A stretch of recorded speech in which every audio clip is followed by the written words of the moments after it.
Good morning, councillors. Welcome to our February meeting of Warren Shire Council, monthly February meeting. Declare the meeting open.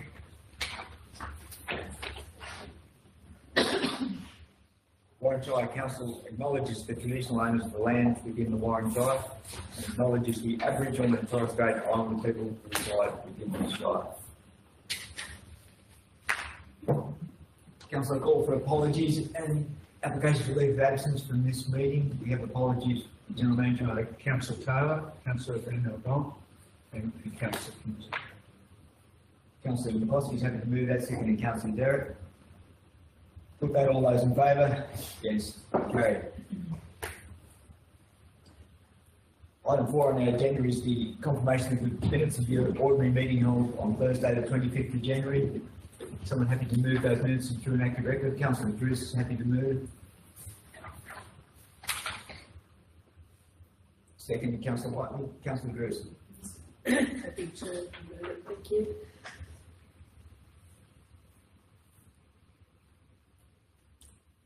Those minutes have been circulated. Councillors, is there any objection to those minutes being for an accurate record of that meeting? Nothing further. We'll put that, all those in favour? Against, carried. Item 5 on our agenda, disclosure of interests. Are there any pecuniary or other interests that councillors have disclosed to the General Manager that we need to record? Rule 2. Thank you. Councillors, I have one narrow minute and it pertains to cost shifting in local government. I will be moving the recommendation, and it's there in the screen in front of you, those 4 dot points. I'm asking for a second. No, I don't need a second. I need to second. Thank you. If someone wants to second that, they may, but it's not necessary. Councillor Derrick, Deputy Mayor, is seconding that. Councillors, you will be very much aware in the business paper there, local government New South Wales has been particularly concerned about the cost shifting that we're receiving from both state and federal governments. It means that we're taking up a lot of the burden, the cost that should be borne at the federal or the state level.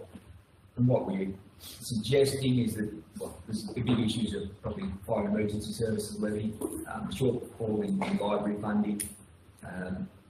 There's any number of issues that, you know, if you took it to the extreme, we build a medical centre, is that necessarily our calling? We need to be into that space. You know, so I think there needs to be a real understanding of where this cost shifting has occurred, and we need to be doing something about it. So local government New South Wales have taken it on themselves to do this survey that they got some professionals in to undertake.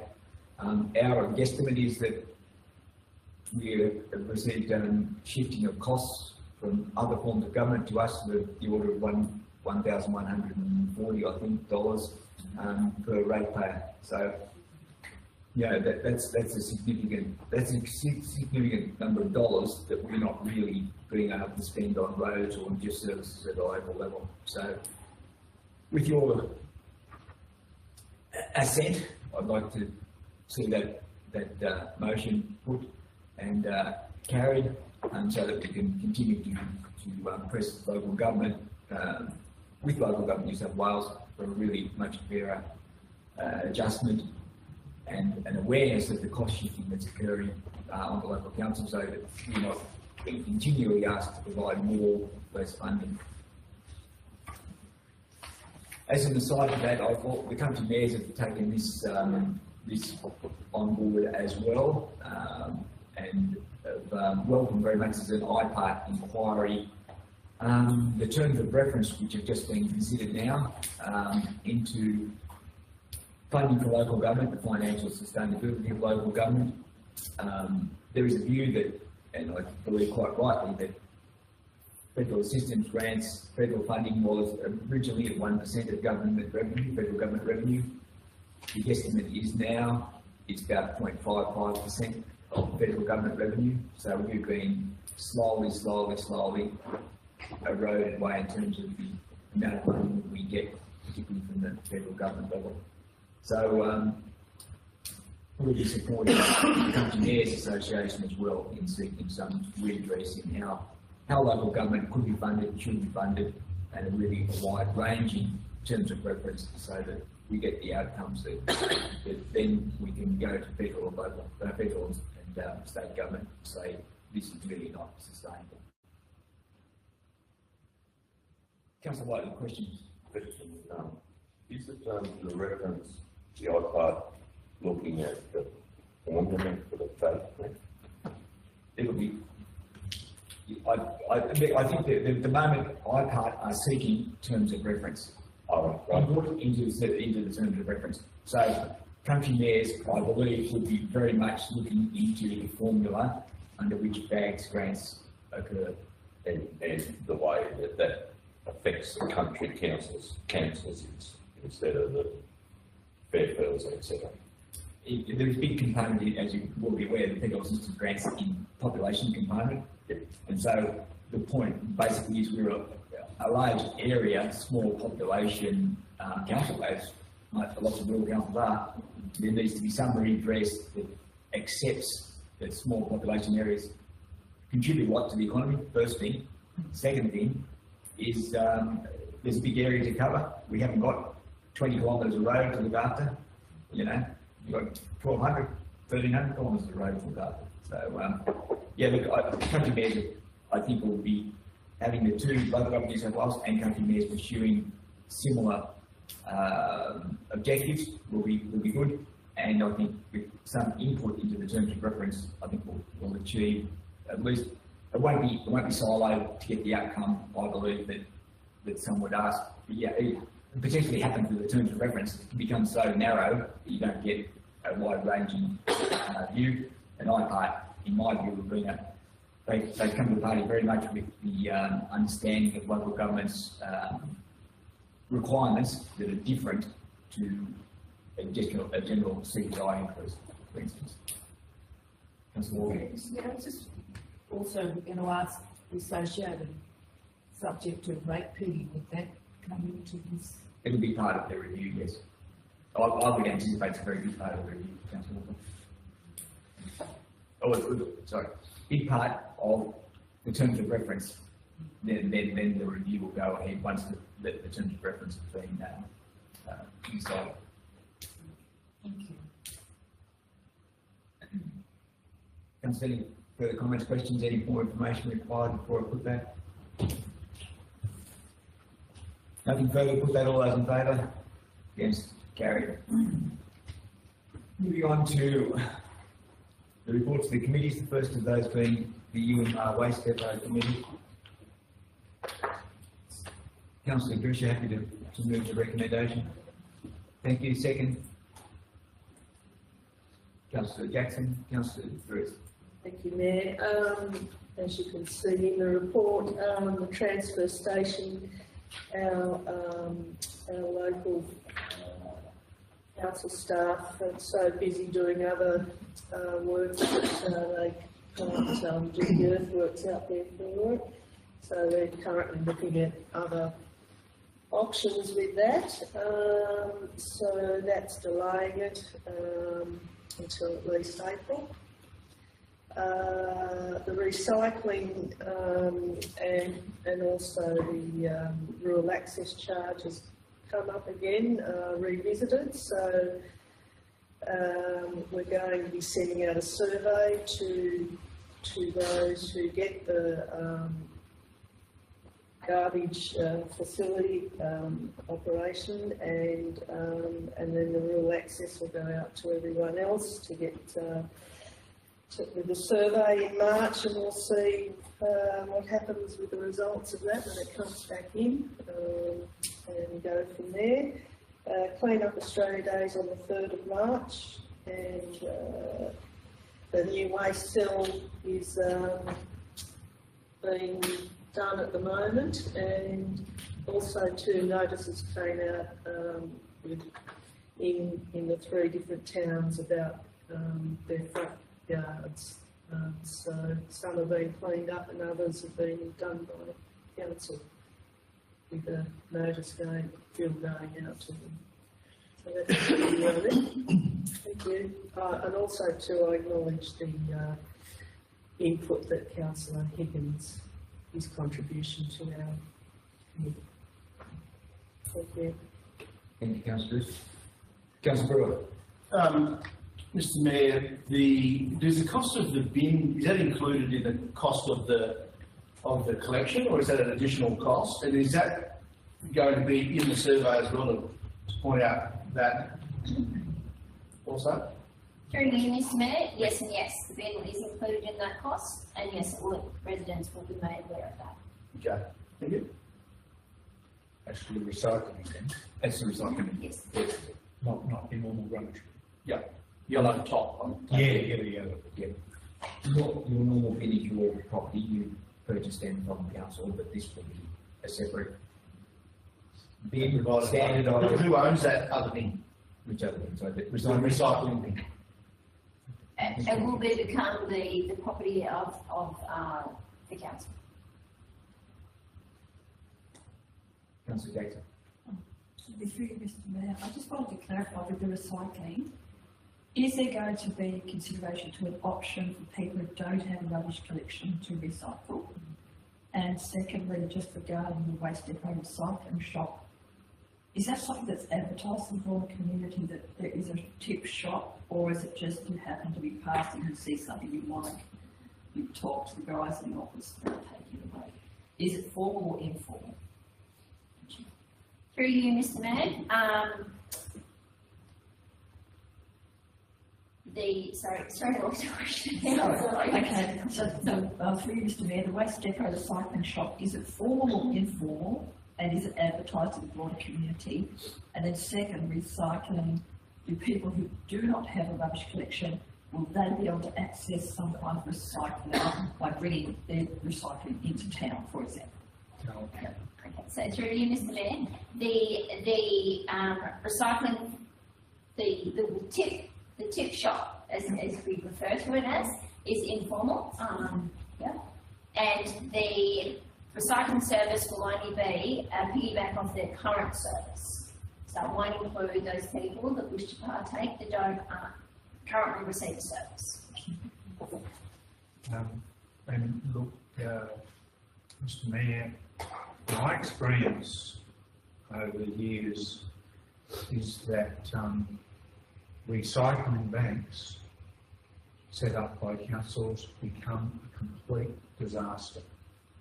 You just have really rubbish turn up and it becomes another rubbish tip instead of and it becomes our problem, a serious problem. I've seen a council with 10 of them, and holy cow. And I'm talking 10 different locations within the Shire, and they became embarrassing. I'm actually very pleased that I thought it was going to probably be of the order of over $200, but the price for recycling is $150, which is reasonable. We just want to now see if our communities, a majority of our community is positive about it. Councillor Jackson. Sorry, Mr. Mayor, just very quickly on that note, is there any consideration to recycling bays being set up at the existing waste management depot if members of the public wish to say separate their bottles, their plastic, their glass, their cardboard? Any consideration to that at all? Through you, Mr. Mayor, not at this stage, no costing has been done on those services. Yeah.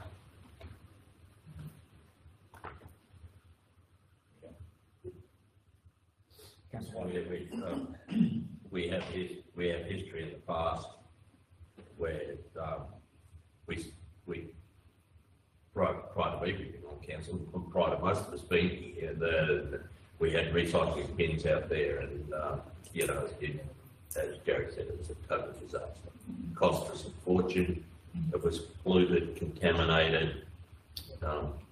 There's bad history. Concur entirely with Councillor Whiteley's comments there. We had a time when we were recycling glass particularly. We had contaminated loads go to recyclers. We got a bill for sending glass. Green grass and white glass and white glass and green glass, it just didn't work. So that's, sorry, that's in probably reference to Councillor Jackson's your question. So anyway, that's recycling bin is a big step in the right direction, I believe. Let's see what the survey says and go from there. Any further comments, questions regarding Councillor Walker? Mr. Mayor, I was just interested, so the yellow big bin, if you say you want more than one, is that, if you're willing to pay for it, is that also a possibility? Through you, Mr. Mayor, I don't believe so, no. I believe that, that it would be one bin per premise. Councillor Brewer. Mr. Mayor, one final question for me is, if you don't have access to garbage collection now, does that mean you have no option for recycling, or will there be a spot to place recycling at the waste depot? Just don't have access to it. So it's not a complete solution. It's a partial start. And just for the very reasons we're talking about a minute ago, Councillor Brewer, just the contamination aspect, you can't really. So excuse me again, who receives the survey? Only those with current services or all ratepayers? Managed Health and Development, but I might believe everyone's receiving, because there's rural access charge as well, being as part of the survey. There's two different surveys, recycling and rural access. So I believe every ratepayer will receive, Yes. or every resident will receive, Yes. sorry, as opposed to ratepayer, will receive the survey. Okay, thank you.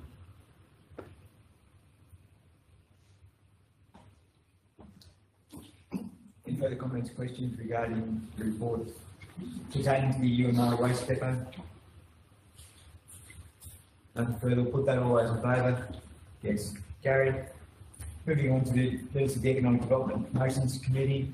Councillor Derrick, you're happy to move. Yes, Second. thank you. Councillor Jackson, Councillor Derrick.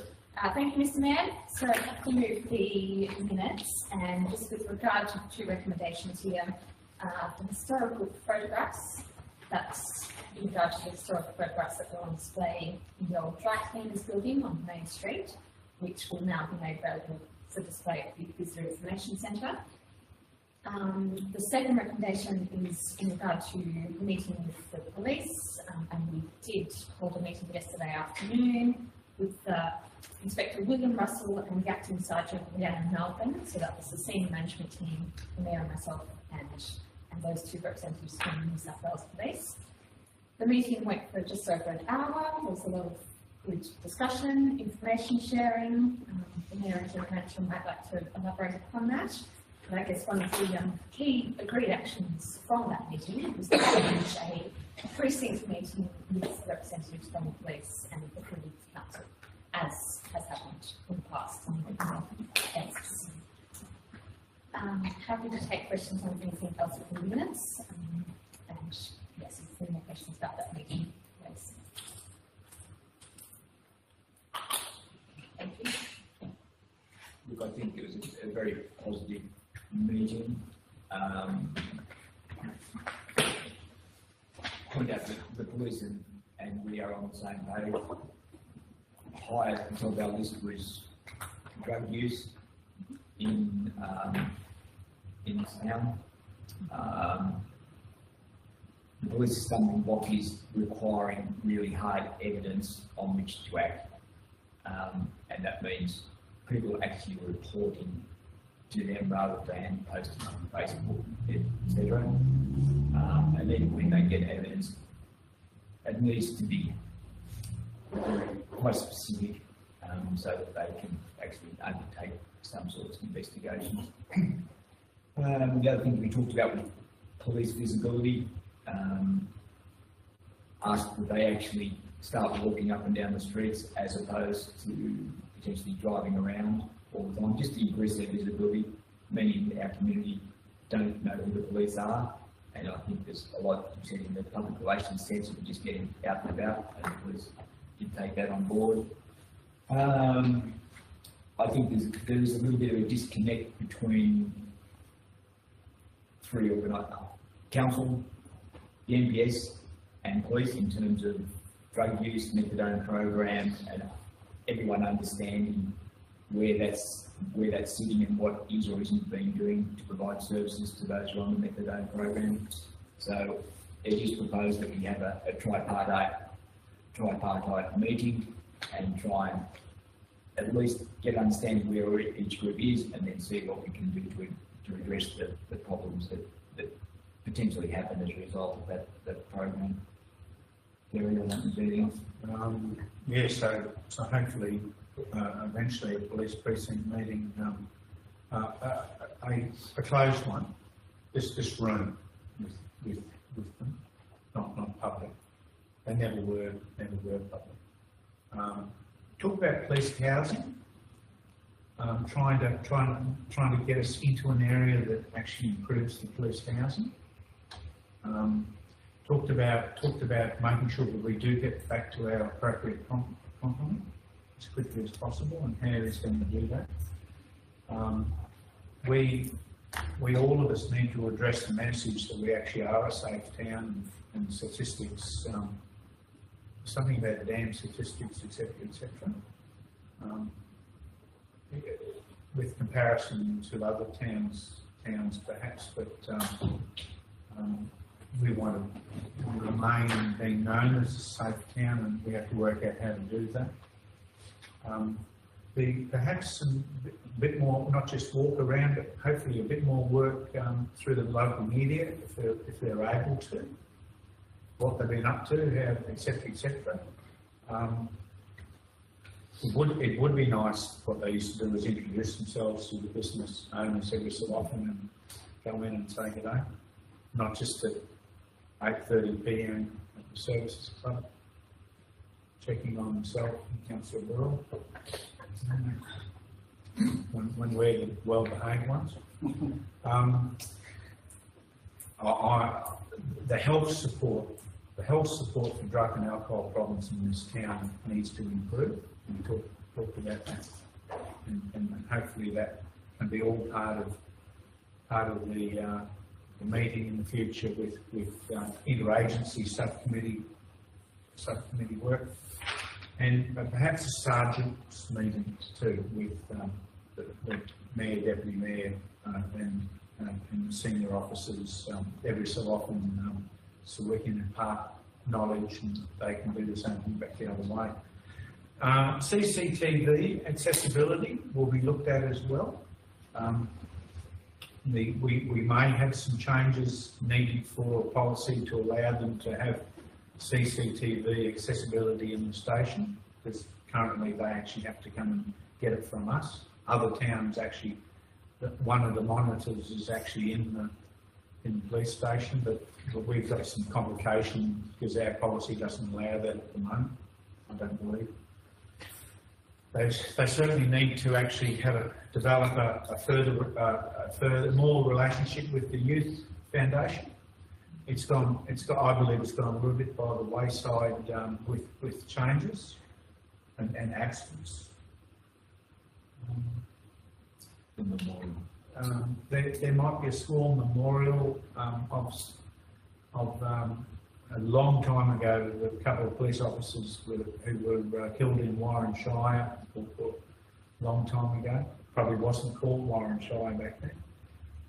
So he's interested in getting some help from us. One complication is that in districts like ours, teacher housing controls police housing. And that complicates things. We had a good meeting. And our CCTV work over the next 6 months or so will be an improvement for everyone too. Councillor White, Mr. Mayor, any discussion? The rural crime units had some successes lately. Is that in the responsibility of the sergeant protecting people? Yeah, separate. Unfortunately, he didn't have much comment in that space, Councillor Whiteley. Inspector Russell really is very much Wellington, Dubbo, Narromine, Tranny, us. That's his sort of area of control. And so, but that's in the general duties space as opposed to rural crime, which and separate organisations. So yes, no real comment in that area, unfortunately. But in respect, sorry, Councillor Walker. It's really interesting. I was just wondering, I noticed there was a meeting at Canamble along the sewer lines, and they were asking, and I don't know how it works here, are the police a 24-hour service? No. So the young ones know at night time there's no police? At the moment, I don't think most shifts seem to start at 2 PM and go into the evening from the police here. So that's where it sits. Until you have really significant police numbers, and I think Wellington, Inspector Russell, 15 or more, they weren't even at 24 hours. So you know, our full strength is 6, so that's 0 over being 24 hours. But I think we should take some comfort in that we are one of the safest towns in East Pasture. That's all. Yeah, it's all through. Well, including Canamble and Burke and Cobar and etc. We're right down the bottom in terms of concern for police. But having said that, we were very adamant that it should remain that way.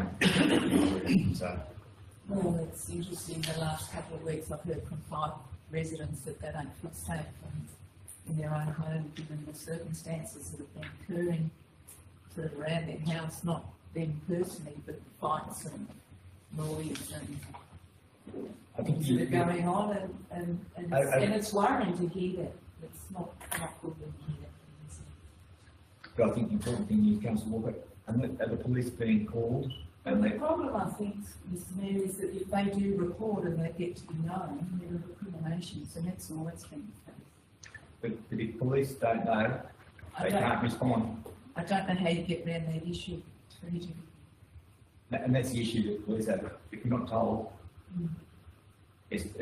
we can't respond. You know, this hearsay stuff is no good to us. We need people to call.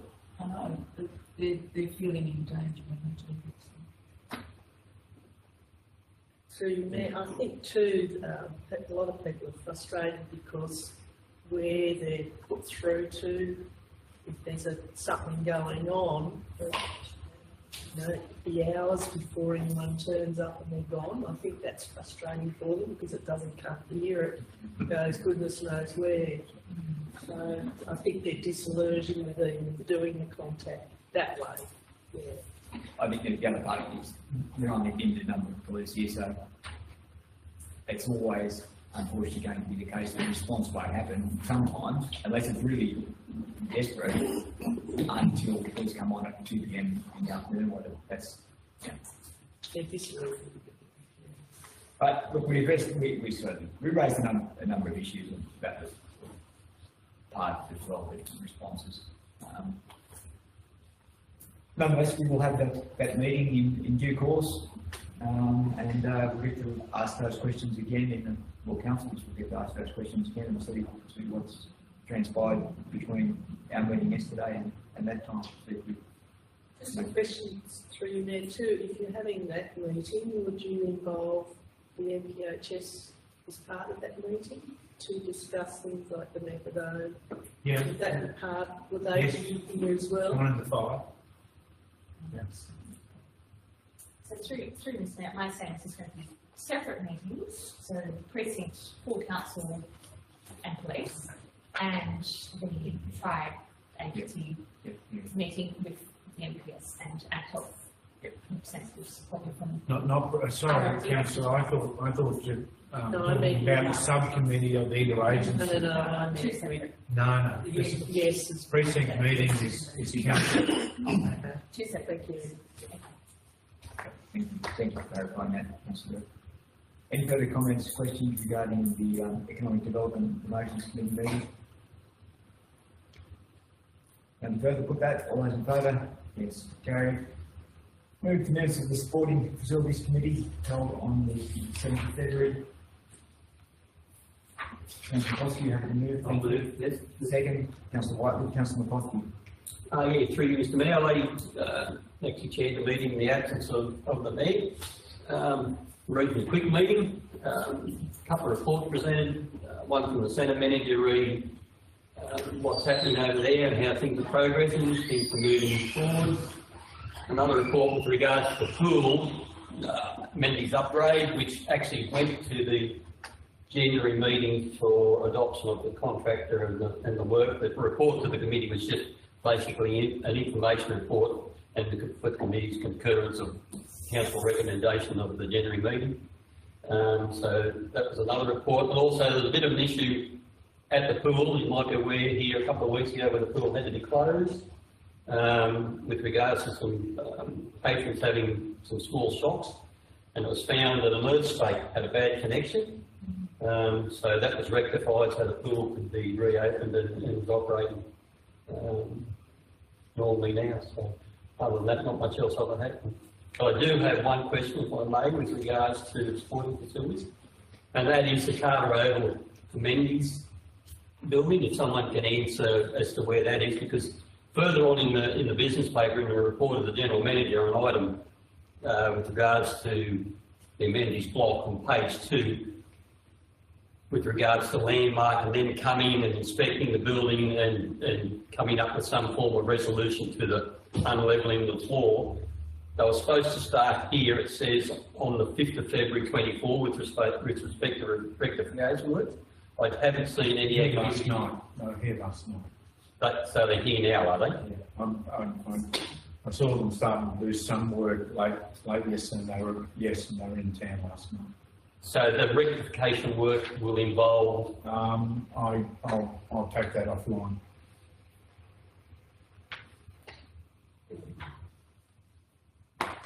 yeah, other than that, not much else to Thank you, Councillor McCoskey. Any comments, questions regarding the meeting of the Sporting Facilities? Councillor Whitewood. The lighting at the Victoria Oval has a date start, that will be done in the next few weeks. Hoping that 24 to 26 Yeah. and 5 to 10 days. Yeah. And relative to sporting, they're aware of that. The town services manager said everything.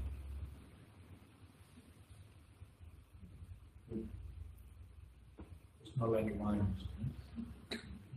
Some of the big gear can't. Don't try to get you a bit, yeah, we don't want to, you don't still got the new marks from other week, get rid of things.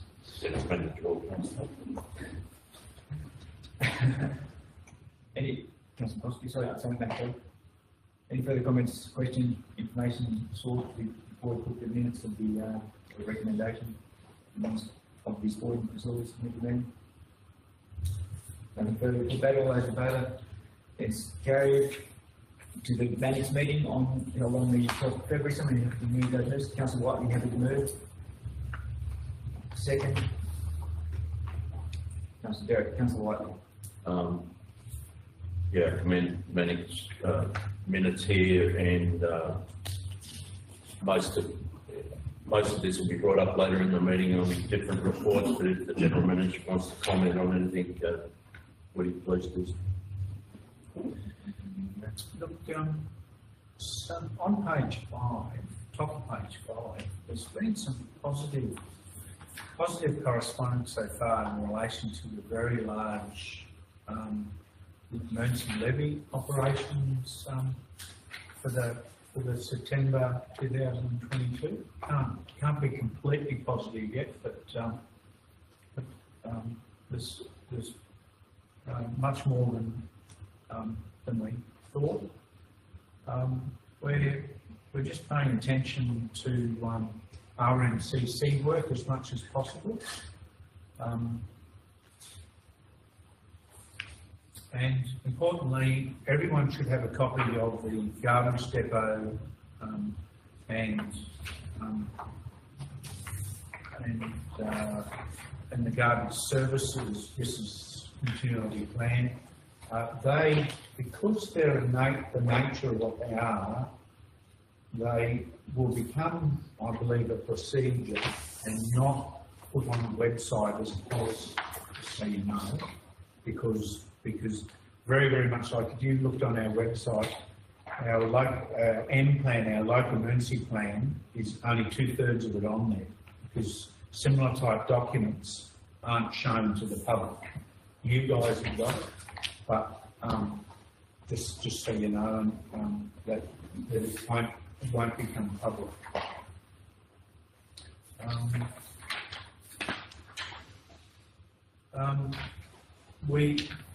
We've on page 7.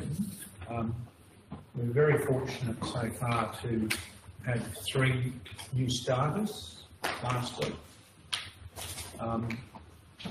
A trainee non-trade gardener and 2 utilities maintenance operators, but still a reasonable long list that's stopping us from in roads getting a full 5th crew and a few others locations still worrying us. For example, you know, the heavy patching is taking a lot of our effort and men to get done, and reducing slashing. Slashing is just about needing to be done quickly. As I say, does anybody know anyone wants to come and work for us? Please get them to go to our website and get the information.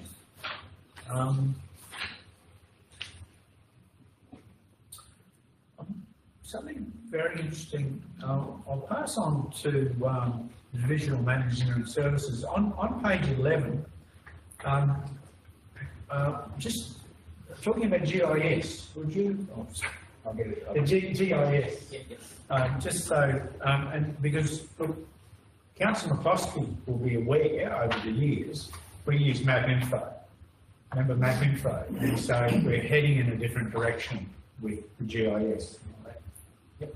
Mr. Mayor, yes, we currently have MapInfo, which is not very well set up, and the information I have is that MapInfo is going out of the market, so there's no further support for it. So we've explored other options, and we found one called QGIS. So QGIS is free to use, so it costs us nothing, but we have to bring in another platform called POSI. We found POSI the most suitable for council. It's being used by other councils currently, and from the information we have, it's going to be cost effective. So we are talking to a company from Bathurst about implementing QGIS and POSI for us, and we've also lined up some members of staff to be trained in the use of QGIS. So once we're comfortable, these members of staff are going to be trained more on the back end of the softwares. So once we're comfortable, once we train them, and then we have our system fully installed, then we train other staff in the use of the systems. It sounds very operational, but just, you know, that it's one of the things that we lack behind the scenes is detailed map info.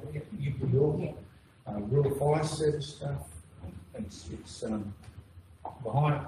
We're well and truly behind in what information we should be able to provide ourselves, the members of the public, and to a certain degree, it could cost us the same amount as what it's costing us. Yes, same or less. Yeah. Yeah.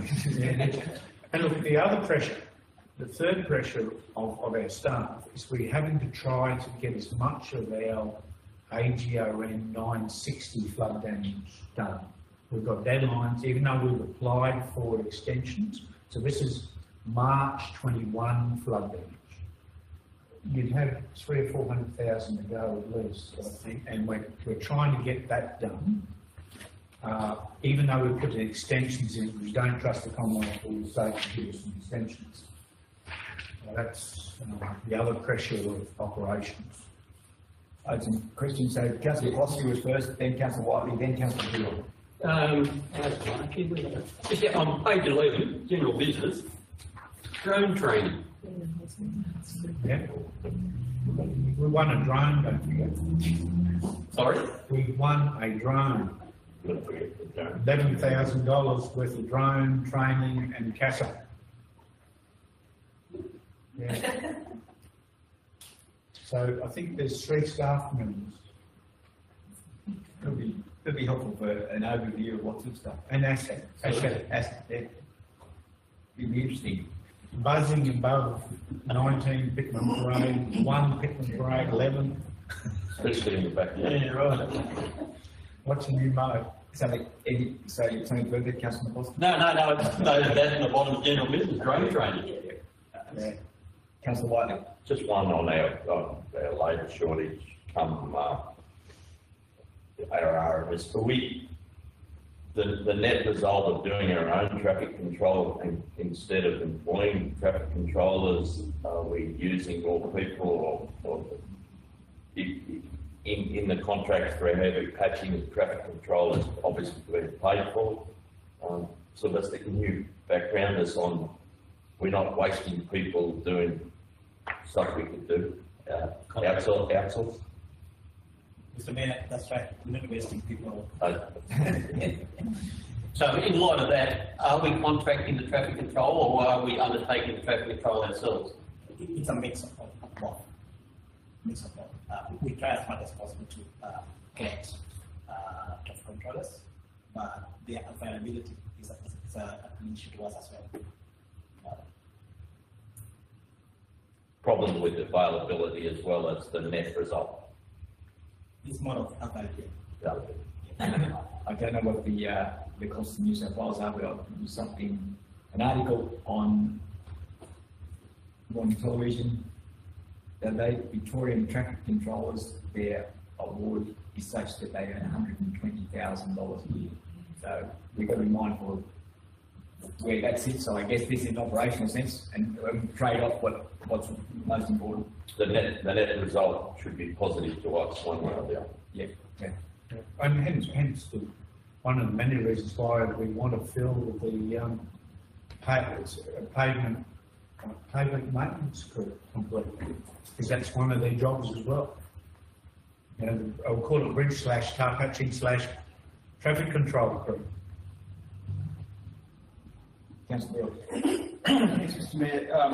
Question for the General Manager to the Deputy Manager of Finance and Administration, Divisional Manager, sorry. On 5.2 in the Office of Local Government Strategic Task, page 9, there's a comment in there about the request for the Valuer General to estimate changes in value for land. I know that last year there was, across New South Wales, there seemed to be a blanket 20% increase in the value of undeveloped land. Do you think that this is going to happen again? It seems to me that a sugar hit on rates can be caused by the increase of land value, and a 20% arbitrary increase last year meant that there was a bit of a blow up on social media about it, then it died down very quickly. That it just seems arbitrarily that the value of land is increased by 20%, which means there's a corresponding base rate increase against that undeveloped land value as well. Is this an ongoing thing, do you think? Because it's an easy way to raise rates. That's completely out of our control. Just to PJ through I'm unsure that I could respond to why and how they've come up with such large increases to start with, and to what particular category or classification of land that relates to. So when you break it up from the rating structure, there'll be farmland, business, residential, commercial category you have. That being said, council has a yield, that's it. So we have a permissible yield, irrespective of land value, whether it goes up or down. So we can only raise. So that's rate peg, is that right? Yep, that's capped. That's including the rate peg. They tell us year on year how much can you raise in full for that year. And then then it's up let me to make us. sure to clarify. Forget about calling rate peg. The amount of rates we collect, general rates, let's just say a figure, $5.2 million. And it relates to a valuation of, say, $1 billion worth of value land. It goes up to $2 billion worth of value land. Our rates stay at 5.2 million. The rate peg says your rates can go up a certain little amount, and it might go from 5.2 and you got a report today that says 4.5%. The valuations only seriously affect someone individually if their land up went a huge amount, but by average, people only go up the amount that we're allowed to go up from the 5.2 million to say another 4.5%. By average. What effectively happens at Council Broad is that an increase in land value means there's a redistribution of who pays a particular amount of rates. So if the land value increases, you're going to be paying proportionally, potentially more, but someone else is probably going to be paying a little bit. We saw that when the separation of water from land, so many land values decreased because water wasn't part of that, and then dry land holders saw their proportionate rate base increase because there was a redistribution of where that the total value of land, the way it was spread. Now we'll let now the expert try to explain that over the context. Yes. The only difference that the increase in land value would make is if that causes the overall burden to shift. So let's say there's some measure of consistency or decrease in residential land value that then impacts farmland, call it 5%. 5% increase in that overall land value, which is the basis of rating from residential, for argument's sake, that would potentially see a shift in the cost, marginal increase to the rates. And that is the premise of it, that wherever the largest share of the land value is, for whatever reason, council has the option to levy and raise rates on that. We can set our own burden based on some sort of history or whatnot, but realistically, in response to your question, if it does go up by 20%, no, that does not make any difference or suggest that there's a 20% increase in rates or some measure of trying to build the cost of generally rates up across communities, if that makes sense. So if anything, I'd probably be looking at they're finally realising that a lot like if you have an asset, you only value it once every 10 years. It's not realistic, it's not accurate. They're probably making more of a focus to bring things up to a more realistic view of what is or isn't considered an unimproved land value. For all sorts of different reasons, they factor in a lot of things when they go through that process. And in order to then turn around and say, we want to charge people an emergency services levy or factor in some sort of insurance-based thing, as they've tried once before, that's probably where having the land values consistent and accurate and whatnot across the state would come into it. because that was their failing prior, and they tried it. That's my professional view of that. And so how they do that would be against the value of your land, right? A percentage of your land value. Correct. So I just smell a bit of a rat if they're increasing the land value by arbitrary values each year, and they did it by 20% last year, just out of the blue.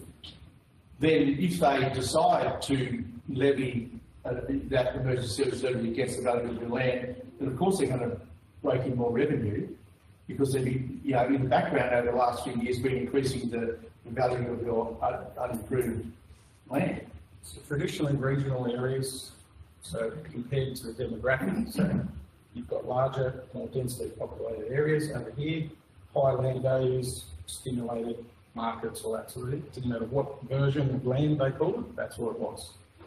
When they're trying to look at the state and put these costs back onto people, and they've got such low land values by comparison, you know, it's too far apart. So yes, there's obviously a need for them to try and bring it up and deliver that as best they can, but you know, that's just me kind of guesstimating in that sense. What should happen is a notional calculation every year. You do your rates modelling. The legislation provides that you should be doing it primarily by the ad valorem basis. So you would do a strict ad valorem calculation. It's like reverse math. You'd start with whatever you need to raise or what you can raise, and then you'd go down and come up with an ad valorem against their land value, rate in a dollar, calculate it out, and you've got to find that midpoint where it exceeds the charge, exceeds the value of the land, basically. And that would be when you determine your minimums or base amounts, and then your general rate applies from that. So as it rolls out to individual ratepayers, there's potential for that whole bell curve to shift. So your average might be 100 grand value, and that shifts to 150, and it captures more people within that. So more people are affected by whatever relevant increase. Not to make it confusing, but overall, council's not capped or met by a 20% increase of land value. It doesn't reflect into this massive increase in rates. Nothing like that. All right, thank you. And valuations aren't done I think every 3 years. So if we made one last month, we won't see another land valuation for another couple of years. And that's individual changes. If you'd like, one day outside of council, we can sit down and go through all that range. It's quite interesting. Sure. As council agree, we make an appointment with you to discuss that matter. Any further comments, questions regarding the minutes of the management meeting? If nothing further, put that all those in favour. Against, carried. Meeting of the Wildlife Emergency Management Committee held on the Tuesday, 13th of February. Someone happy to move the recommendation there?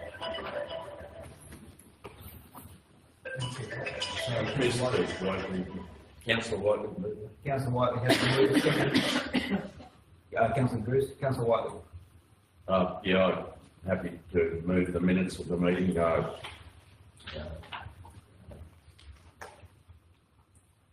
Fairly well representative meeting and crossed a lot of subjects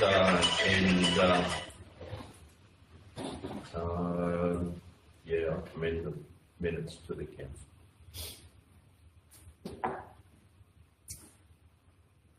Anything you want to add to that? Local management. Yeah, Mr. Mayor, the meeting was well attended. We welcomed the new regional emergency management officer, Christopher Waters.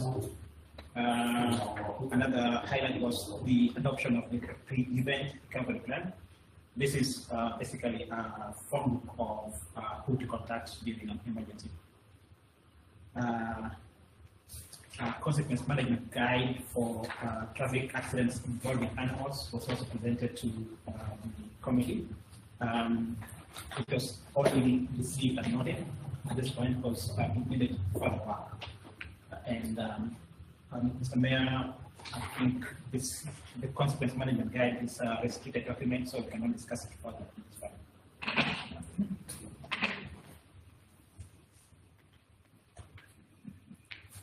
Councillor Brewer. So a question about the roadside vegetation slashing, 13.4 million. Did they indicate how much of it was done in our shire? And what was the relevance of that? I mean, it's great to see the big slashing, but unless they're slashing our shire, do we actually care? Yeah, we do it. Yeah. So I can tell you, we do it as a contractor. We can tell you. They pay us to do it. Is that part of that 13.4 million? Yeah, we probably, what would you say, 60,000 on the. Okay. Because our shire looks pretty good, but you don't have to go far from here. There's some pretty messy roads about who are not attending to their roadside. So I'd say our shire's doing a very hot job. Some of our roads start being in trouble too, because we just haven't been able to get Oh, the grass right. no question. It's good for farmers, for cows and sheep. Councillor White, you got a question? I just, some of that, is it transport money or RFS money? No, state highways transport money. The other, a little bit is ours, but we don't get funding from the RFS, and the rest is the RFS.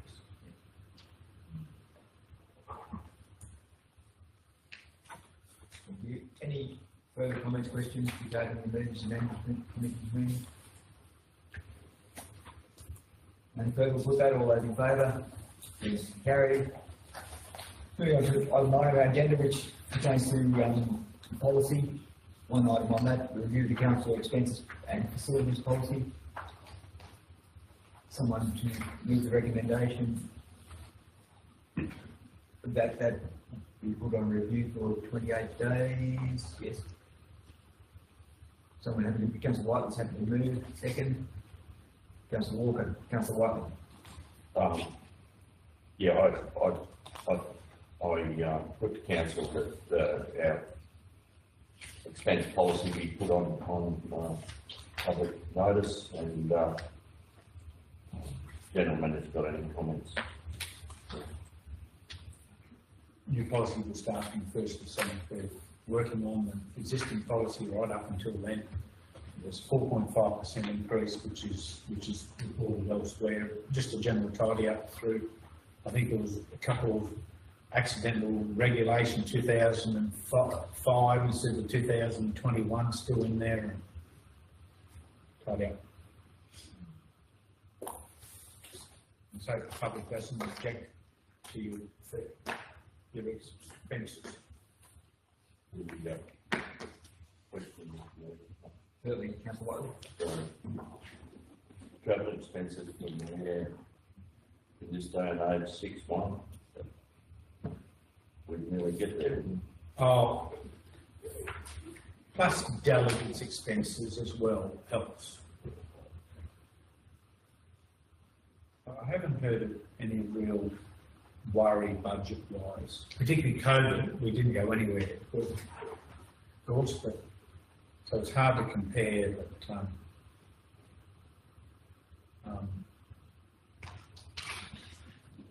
Divisional Manager Finance Administration hasn't come to me yet for a while to say that he's worried about the budgets.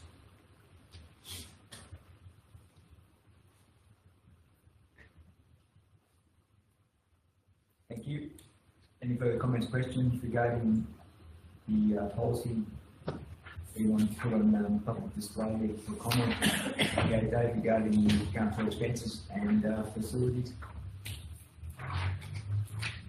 Nothing further, we'll put that all in favour. Yes, carried. Moving on to reports from the General Manager, first of those being the outstanding reports checklist. We've got just with the increment of a mover at the second, there is a couple of asterisk items that we might delete, which it doesn't actually say on the the recommendation there. But can we take that as a given? Please. Also, it is there, it's on mine, sorry. It's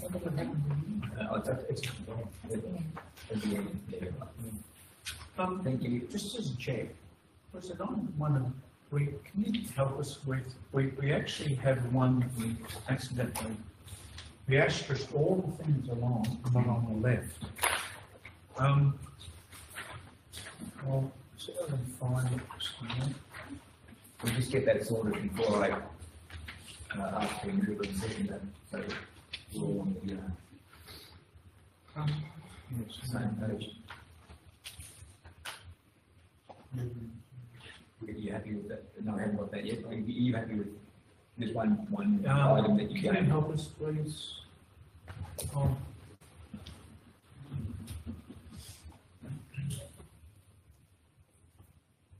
I will ask for a move in the second, and then Councillor Jarrett's happy to move, and then second, Councillor Foskey.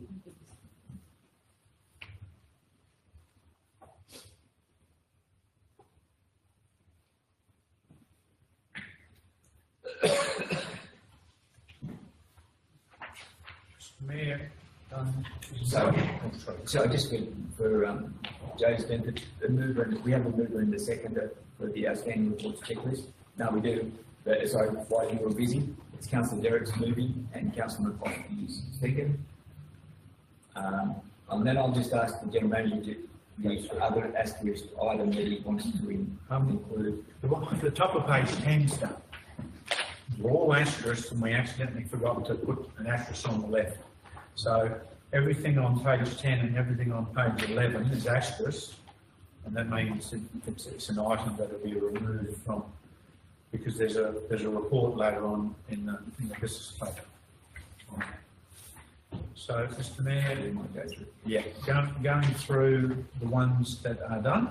The first one we get to is the top of page 9. So the cancellation of September council meeting's been organised. The advertisement for the extraordinary council meeting in October is organised. The actions in the passing of Councillor Higgins have been organised. As I say, the page 10 and 11, that one there's all gone now. There's lots of asterisks on the right, but there should have been an asterisk on the left. Then the next one is the second last one on page 14. This is the planned item that's been delivered. Then continuing on to the item, this the card item at the bottom one of page 17. So there's still actions on number 2 and number 3 to go on both the bottom of page 17 and the top of page 18. Then there's the page 20 is the next one, is the business continuity plans are now finalised, and that's why there's an asterisk. There's part, the one at the bottom of page 20 and the top of page 21 is part asterisk. There's still some matters to go. And that's it, Mr. Mayor.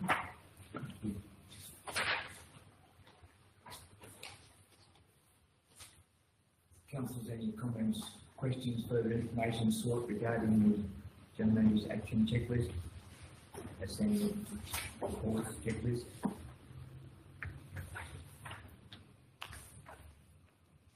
And then we'll put that all those in favour, against carried. Move to item 2 of the general manager report, the committee's delegates meeting, and in recognition of Warren being a healthy town and to keep awareness of a healthy lifestyle, council will be standing while dealing with item 2 of the general manager report, being the committee and delegates meeting. Someone happy to move committee and delegate meetings? Then Councillor Brewer, second Councillor Bruce. Councillor Brewer. Simply moving a recommendation. Thank you, Mr. Mayor.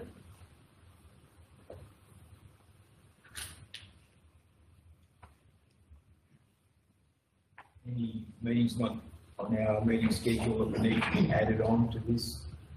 And Councillor Derrick has a question. Thank you, Mr. Mayor. Like we had the meeting with Inspector Williams and Acting Sergeant Melbourne from yesterday to the meeting held.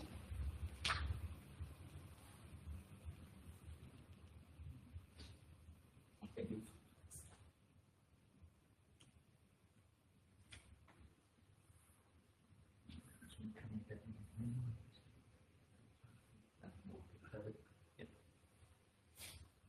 Councillor Bruce. Yeah, what is the Horizon ERP presentation? What is that, please? That's I'll let the divisional manager of finance and information services answer that. So within this budgetary year, we allocated X amount of dollars to investigate options for basically a records management system, electronic, obviously. So that was the first demonstration of a system that would cater for council's needs. Thank you.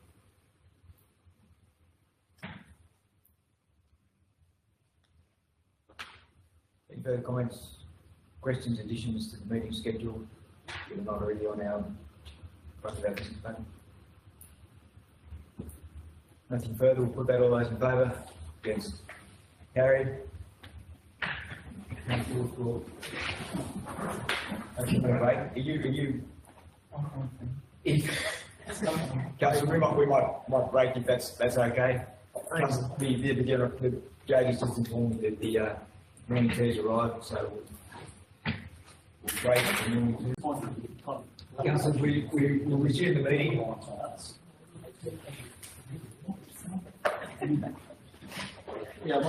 We're up to the reports of the General Manager, item 3 of the General Manager reports, that being the works progress report regarding infrastructure progress. Someone, Councillor, happy to move recommendation there with the information we received and noted. Councillor Whiteley, happy to move. Second, Councillor Whiteley. Yeah, our infrastructure's, I've recommended the report to council and asking the GM to comment on a couple of matters, including the airport and the fencing at the showground place. Please.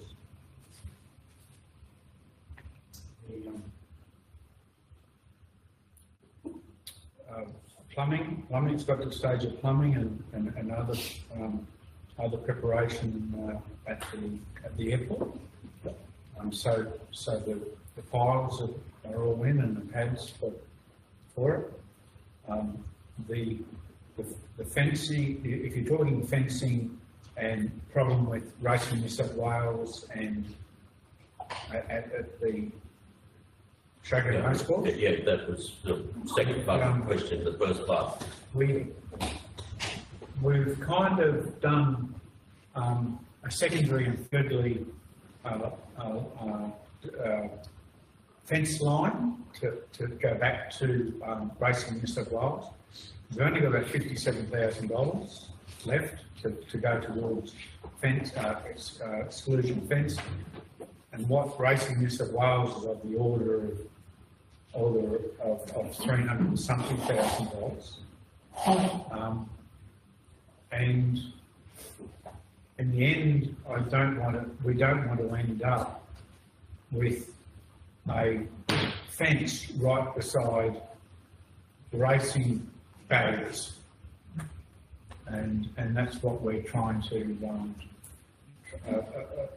in the end, the infrastructure project manager myself and probably the town services manager will try to meet with both Racing New South Wales and the club to try to get some. A couple of questions on that.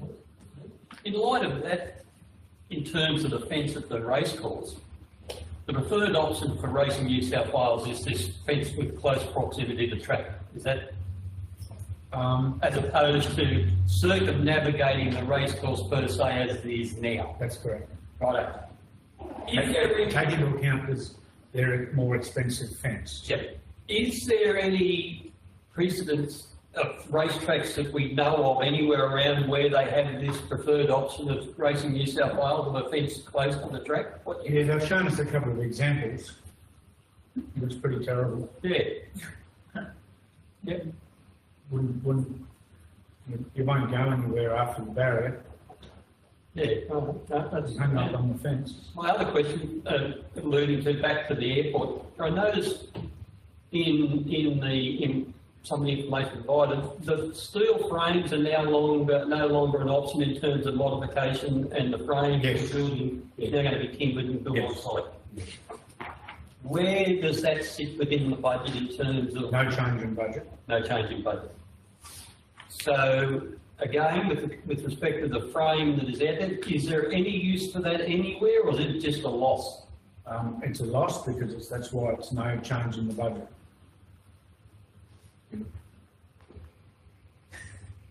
Won't be our frame anymore. Ah, right, yep. Frame for frame.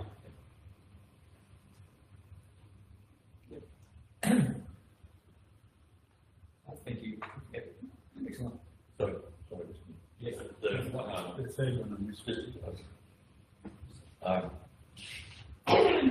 As a general manager, will it get to an us and them between Racing New South Wales, Loggerhead and our race club cancelling events? And can I just follow that up? No, we'll talk to the Racing New South Wales pleasantly, because option 2 and option 3, where we like one of those two options, is pretty reasonable, and we think that the infrastructure project manager and I'd be able to convince them that this is a better option, and our $57,000 contribution is pretty reasonable. We also hope then that the Jockey Club might be able to help add to our 57,000 too. Not lost yet. No, the loggerheads that other councils had with Racing New South Wales seem to be fixed after the Premier visited their town recently.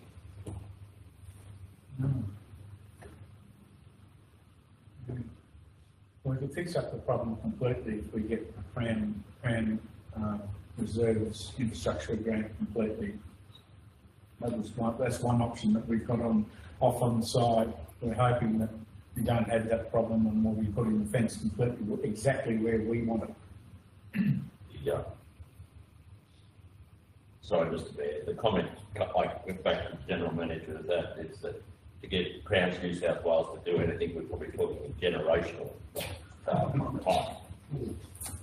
Only for the land things, not. We have, that's where most of our grants out there have come from. So we've been very, very lucky, it's very pleasing, and we're hoping the same thing will happen. Because it would be nice to have a good quality exclusion fence and have the problem of trying to get them out as we close up the fence. And final question, Mr. Mayor, if you may. The Jockey Club is aware of options 1, 2 and 3. I believe so. Yeah. I think that's important. Yeah, I believe so. Just for your information, this is another matter we can simply raise with our local member in terms of it seems we're just reaching a little bit of a stalemate for want of a better term. It's another thing that we just follow up with our local member in terms of he's asking now for things that we see as important in the last day or two for the state budget.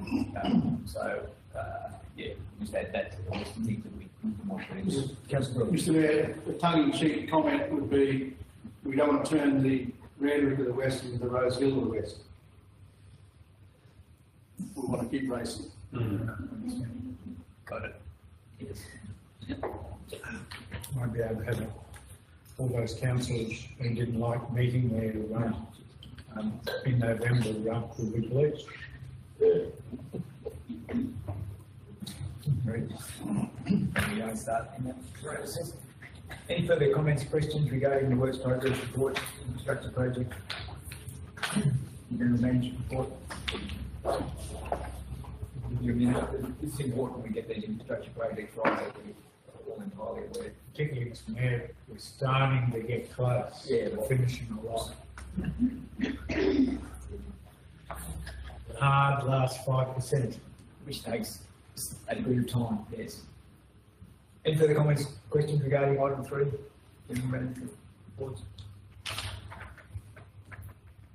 Enough, Councillor Walker, sorry. Might be very after what we're thinking about. I'm just wondering about the charging stations that are being dotted around the place. Has that got a time frame, or, I mean, it just says you're partnering with, looking for partners and... We've got to about 30th of June 2025 to. Oh, okay. And so when we can, both the infrastructure projects managers and health and development are starting to talk to people like NRMA and watching for grants, other grants, etc., etc.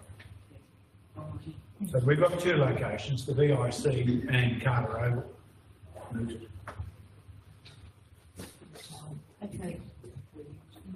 Councillor Whiteley. On the comment that Carter Oval is our investigations on power and that side included.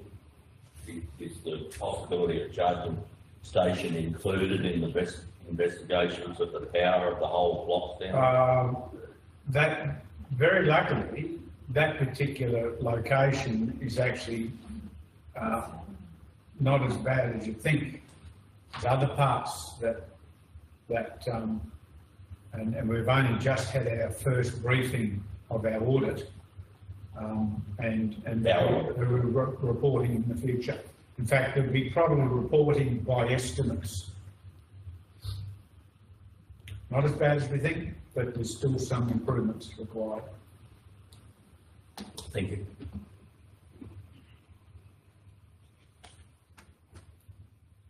Anything further on item 3, the general manager's report? Infrastructure projects. Very interesting report on that. Well, it is because, no, you might be being facetious, but I think it's No. out there in terms of I'm importance. actually I'm saying that, but I'm saying it's always a very interesting report. Problem is, Mr. Mayor, is you can try to be 100% on it, but you can't always be. Sorry. 100% knowledge of everything that's in that report. It's a bit of a daily changeable thing, unfortunately. Something happens and not as across it as we would have hoped, but seems to be progressing in line with what we had hoped at present. So that's good. The only other question that I had, I was hearing ABC Radio some disability type grants, and I'm thinking in the pool space. Are we hearing anything in that space about?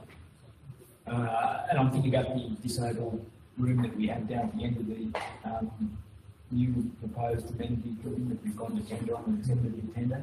But it was really, this is left field question without notice. No, I haven't. Heard anything? No, okay. Nothing further on item 3. Benny, let's put that all those in favour, against, carried. Moving on to the reports of the Division of Manual Finance Administration, the first of those being the reconciliation certificate. Someone happy to move that?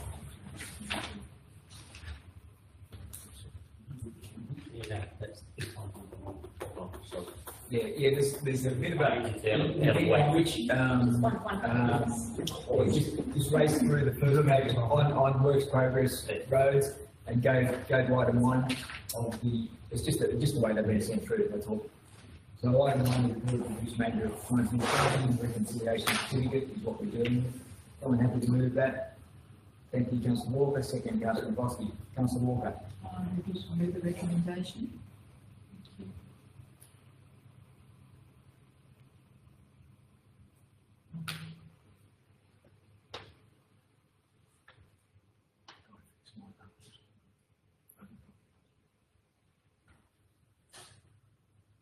Any further on the reconciliation certificate? Councillor Walker. Might be a question, but the money that's been taken out that mill to put into investments,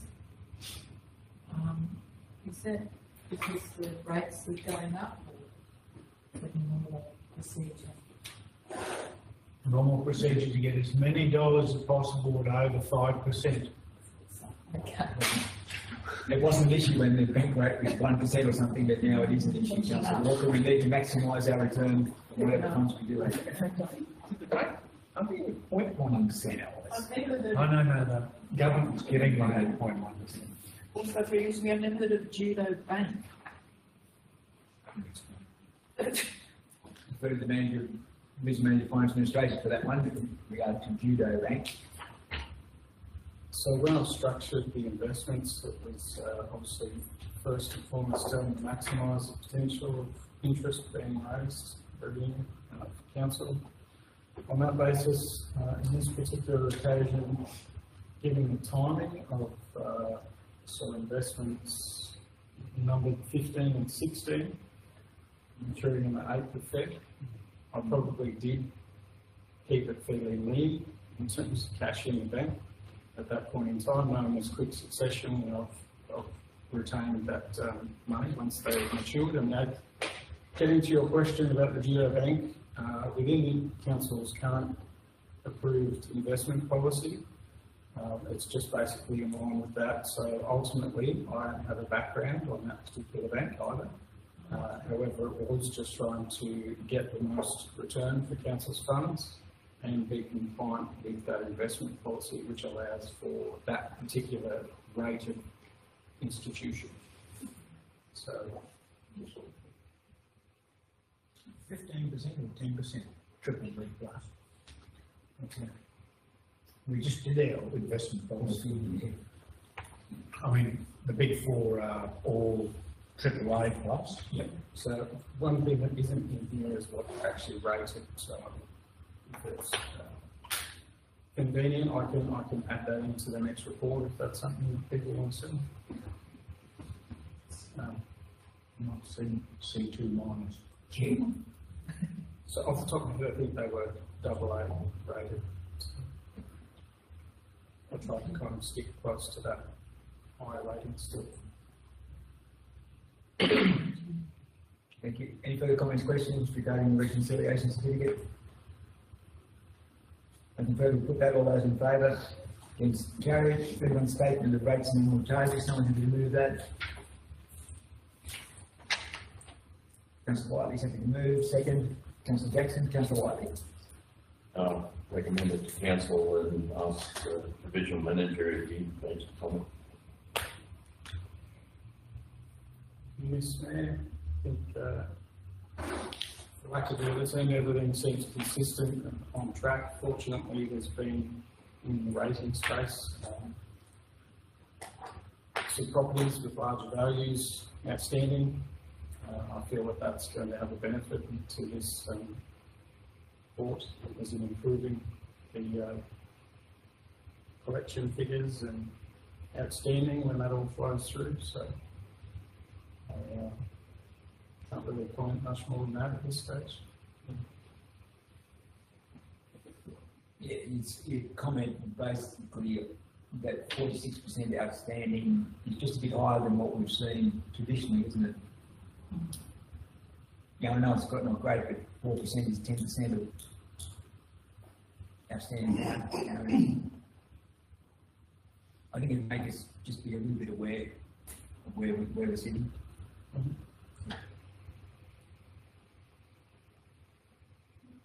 Is that because there's more people paying quarterly instead of doing the full amount when it's due? Is that how that works? From my perspective, obviously yes. There's at that particular point in time more money owing, so that could be just a timing issue at that particular point. I'm really not sure if there's any shift from people paying ahead or buying like annually versus quarterly.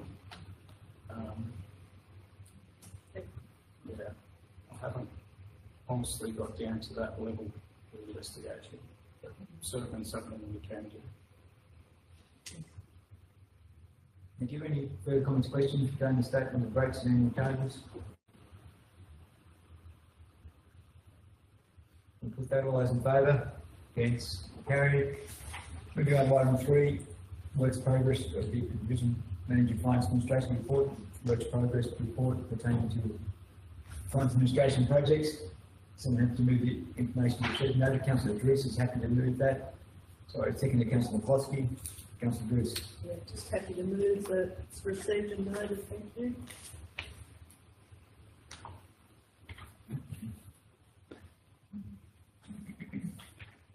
Councillor Mayor, not being facetious, but congratulations on the expenditure, the budget figure on the library to come within a number of cents of it.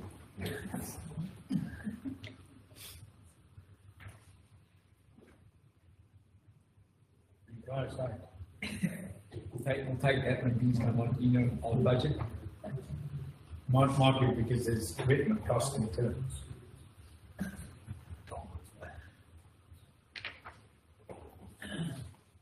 It's pretty close though.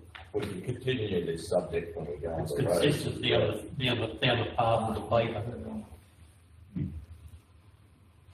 Thank you. Any further comments, questions? Item 3, Division Manual Finance Administration Report.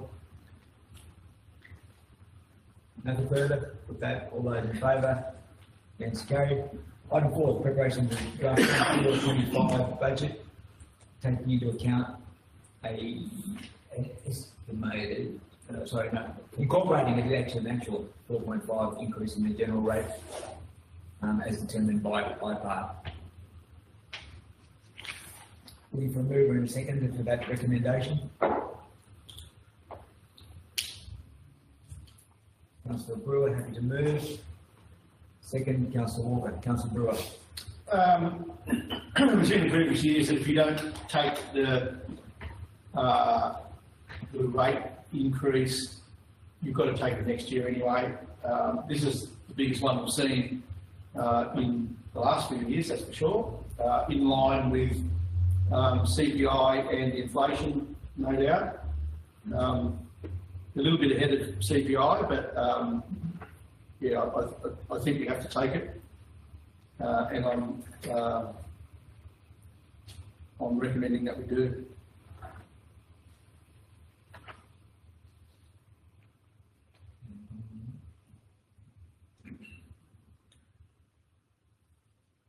Any further comments, questions, councillors, before we put that? Nothing further? Put that all those in favour? Against, carried. Item 5, the Warren Shire Librarian Report. Someone happy to move the information? Councillor Jackson, thank you. Second, Councillor Walker. Councillor Jackson. Yes, I just, in terms of recommendation, information be received and noted. And if anyone has any questions or queries, we should ask them. Any further information sought on the report of the librarian? I think they're happy to be back. There will be, you've alluded to potential opening. Councilman, we can't do May because that's the biggest morning too. So landscaping completed and then we'll have an official opening in June. Any further? Just a quick one, Mr. Mayor. What's Spiders 11? Anyone know what that is? Sounds good. Virus is their library system. Yes, for cataloguing and their inventory aspect of things. Specialist for library services. Thank you for that. Certainly good spaces. Yeah. Kids are down there, and then there's another demographic that's down there that's enjoying them as well. So, Access. Anything further on the Shire Libraries operations? And further, put that all those in favour? Against, carried. Moving on to the revised item 6, that is the Division Manual Finance Administration Report, the revised December 2023 quarterly budget review. Someone happy to move that revised? Thank you, Councillor Derrick. Second, Councillor McCloskey. Thank you, Councillor Derrick. Thank you, Mr. Mayor. I have to move recommendation that us, the Division Manual Finance Administration, come back to speak to the adjustments. Through Mr. Mayor. Thank you. This was intended to, given the timing, the Christmas break and whatnot, the level of fine tuning and detail around the initial disclosed December 23 budget review. This just extends upon that and gets down to a more granular level, which I felt was important to come back to council with in the revised scenario. Ahead of basically what forms this document is being baselined and used for the upcoming financial year's budget preparation. Throughout the document, council has been aware of the bigger ticket items as was reported prior, largely speaking the water and sewer fund movements. There has been no change there. Overall, there was some additional grant funds that were recognised. Majority of those were forming a contra situation, so big ticket items was the additional roads funding, which was almost 3.4 million. I think it's the Regional Emergency Road Fund. That just extends as a in and out on both sides, goes across to Capital Works program.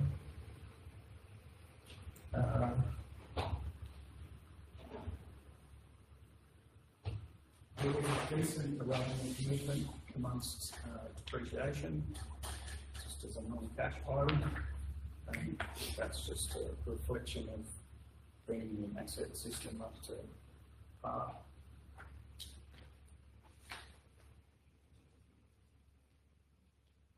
There was some movement around what council was aware of with the airport redevelopment, some movement through the local road and community infrastructure grant funding adjustments. Additionally, there was some movements within the water fund, particularly to do with, I guess it reflects the increase of the operational costs of cleaning out the reservoirs and so forth. Overall, highlights the impact of those within the fund. And again, the sewer fund with that 780 in there. And there was a recognition of some other funds that were from the prior year being brought into account, such as some mains renewals and the Gunning State Wilson Street pump station upgrades. So that is about it.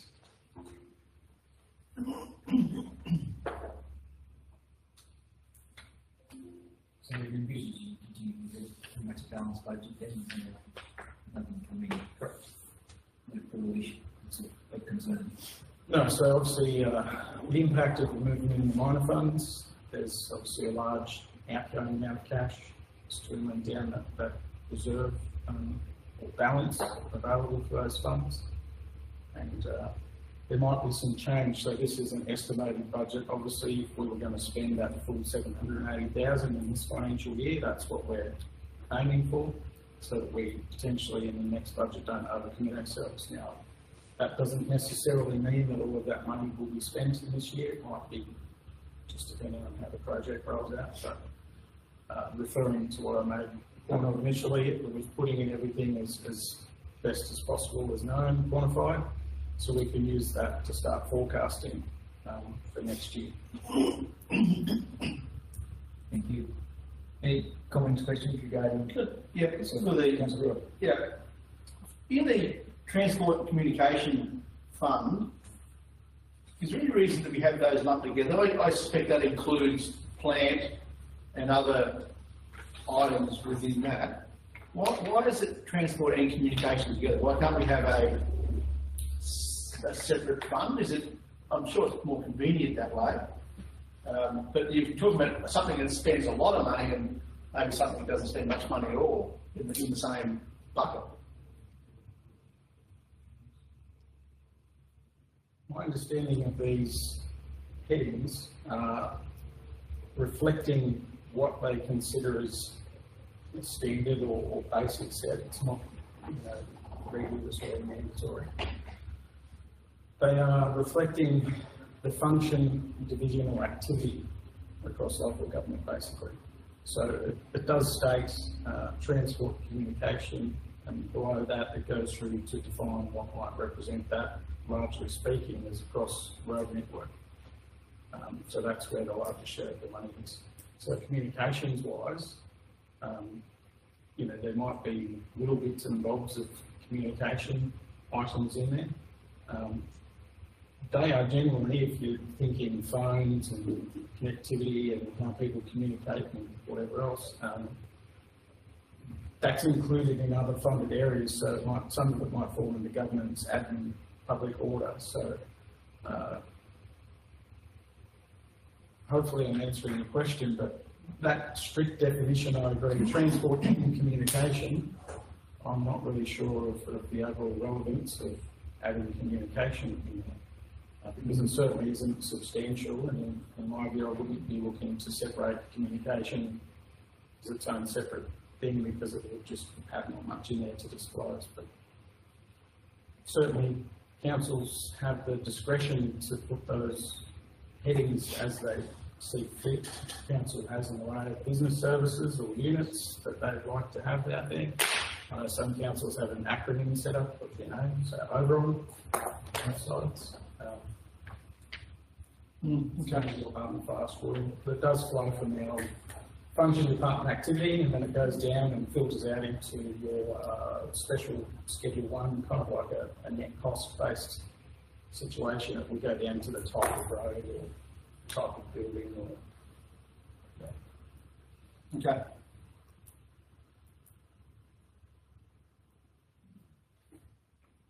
Thank you. Any further questions, information sought regarding quarterly, 30 days, quarterly budget review? Nothing further, we'll put that. Excuse me. Jack, did you have a question? Or Oh, no. No, you're right, sorry, thank you. We will put that. All those in favour? Against? Carried. Moving on to reports to the Division of Management of Engineering Services. First of those being the works in progress report pertaining to roads.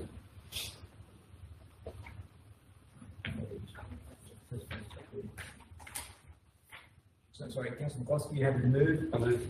Thank you. Second? Councillor Druce. Councillor McCloskey. I just move the recommended report, but I do have a couple of questions, if I might. I noticed, just looking in the works completed and future work, we have a grader up in the northern reaches of the Shire. Yes. Yep. I noticed it's done some work on the Billy Bingbone Road. Is the Booker Road program to have any work done on it, or had any work done on it recently? Given, if you go back to the report for March 21, AGR in 960, we've got flood works happening on the Booker Road, an actual over expenditure of that work. My concern or my issue is that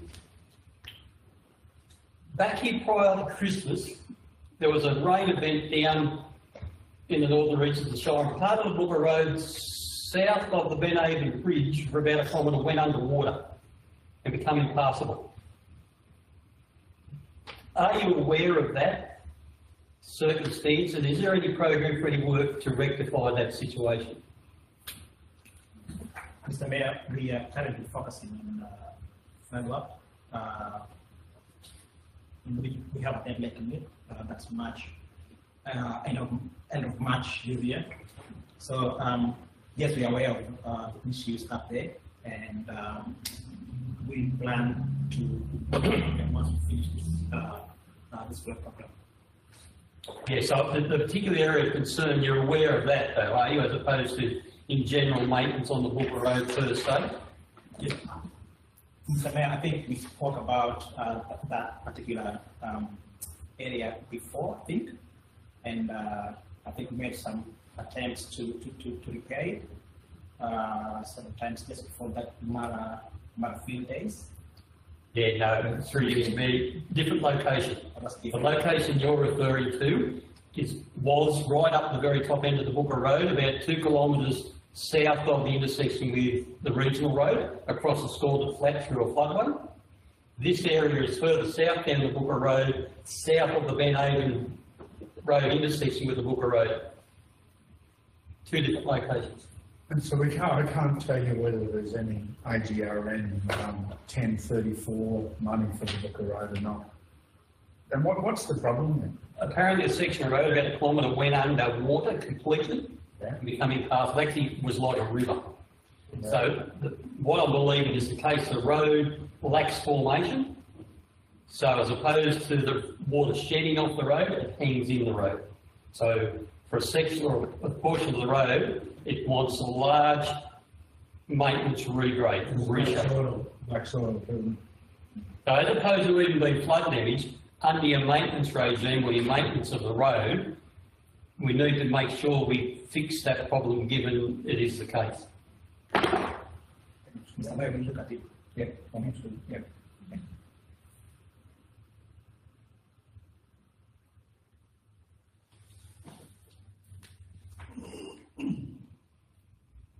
Any further comments, questions regarding Councillor Boyd, you had a thought about, sorry, those traffic numbers? I think we were, sorry, you spoke to me earlier. Mr. Mayor, I'm either alarmed or disappointed, but there's some incredibly high numbers for maximum speeds in some of those segments, in particular Nevertire Bogan Road, for example, and Canamble Road, just two, where some heavy vehicles have been clocked at close to 160 kilometres an hour. So there's either unroadworthy heavy vehicles on the road who are capable of doing those things, or we have an issue with calibration of those readers. Can we just have a look at that first of all, and then if it's deemed that they are accurate, maybe the next time that we're having a conversation with the sergeant, we highlight some of these roads of particular interest and we slow these heavy vehicles down, or someone's going to have a major accident, I feel. I suspect there's an issue with calibration. I'd have to say, Councillor Brewer, stand corrected by Councillor McCloskey, that's the highest numbers I've ever seen of a heavy vehicle. A vehicle of that nature. I reckon I've seen some 151s and 153s. I might have been driving them though. No, but so it's light vehicles 1 and 2, heavy vehicles 3 and 2. So it can be just yeah, I know, it doesn't necessarily mean it's a still road, mate. Oh, no. There are other configurations within that heavy vehicle. What sort of vehicle would that look like? Our twin cab trucks would be classification 3 or 4. Like utes? The big twin cab Isuzus. Still, they'd be tough and winged out too. It's not big enough hill in the Shire to build that sort of speed. It's pointed at the bottom of the hill. We'll check it out, Mr. Mayor. It's a good question. Thank you. Mr. Mayor, a previous general manager floated around town before I was on council, showing a readout of a road train doing 151 past Oscar. But I think this is technical. We'll investigate and come back, and if it's a technical issue, we'll allay the concerns of everyone. If it's not a technical issue, then we start to talk to the boys. Division Maintenance Engineering Services certainly taking on board for us.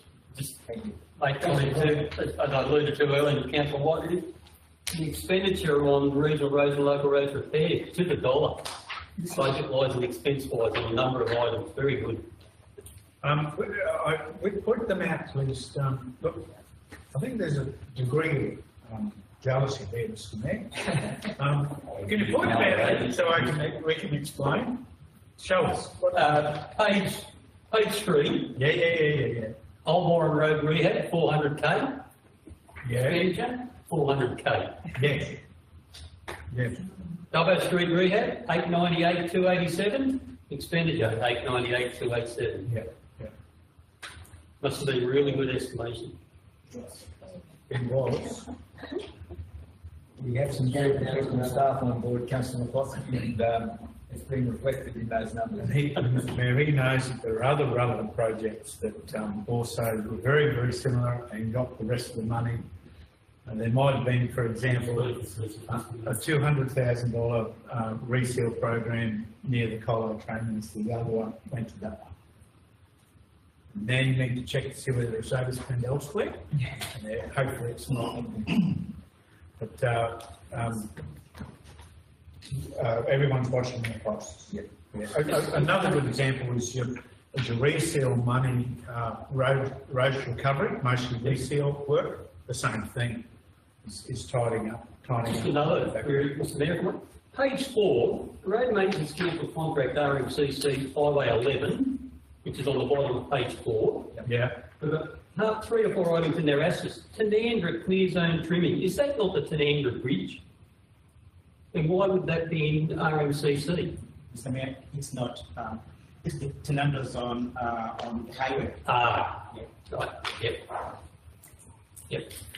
And look, the expenditure of that is within the organisation. You know what? So, Councillor Wallace. One more, I'm being a little bit serious.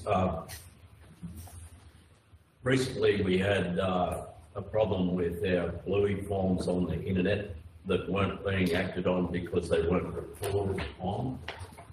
Can I just get GM to publicly acknowledge that happened and the process of fixing? So we're at one about August 2023. What happens is that is we actually have a customer request form on the website, and it goes through to, I believe, Council at Warren, and this particular one was missed. What normally happens is that someone gets that and actually fills in a blue from it. And that's what finalised goes in the system. That particular one, I got a copy of everything and is now in the system to Sylvester to take some action, which would have included contacting that person and explaining what had happened. For some reason, just someone missed council at the Warren one and didn't go further in records.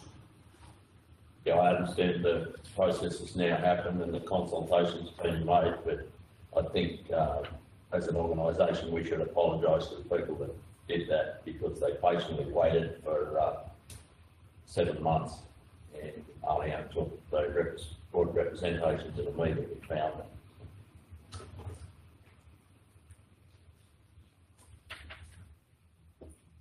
No, thank you. Yeah.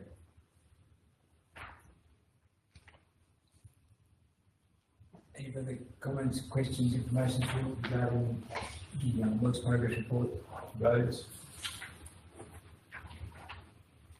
And further put that, all those in favour? Against, carried.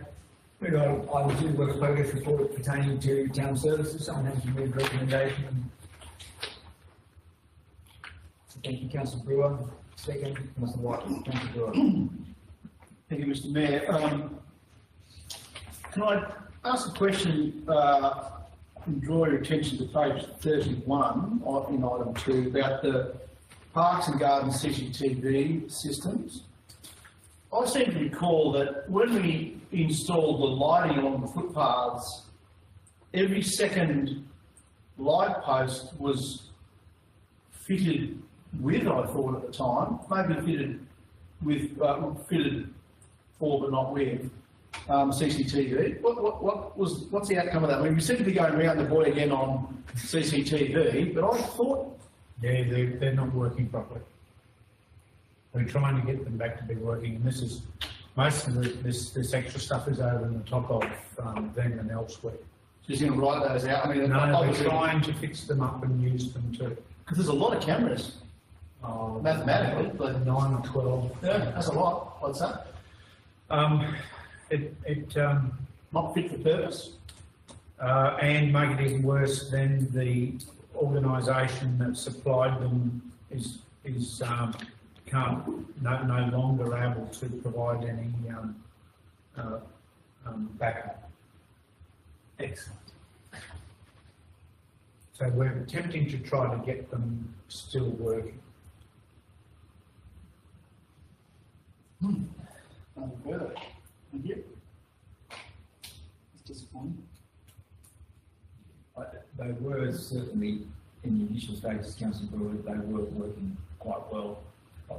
So then their new construction project manager just got on his phone and go to camera 1, 2, 3, and there was a pretty clear image, but certainly, as the general manager said, they're not functioning as they did initially. Well, it's pretty tough when the company can't support them. That's kind of death knell for those cameras, I suppose. I mean, acutely aware of the issue that we've got those cameras and like I said, work himself. Town services manager certainly, working in that space to try and rectify that problem. Any further on item 2, sorry, Councillor Jackson. Thank you, Mr. Mayor. I just note that looking on the tender panel platform, that the tender for the new floodgates has been excluded, the tender period and the further meetings. So I just understand that. So if I'm that's the case.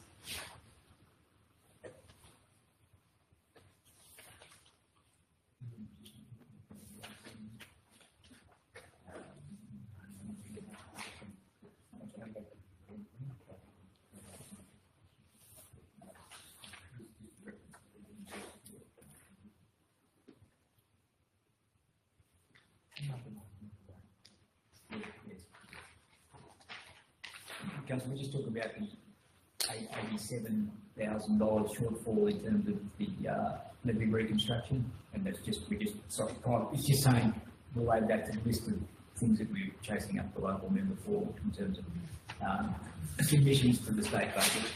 Yeah, we've allocated that money notionally.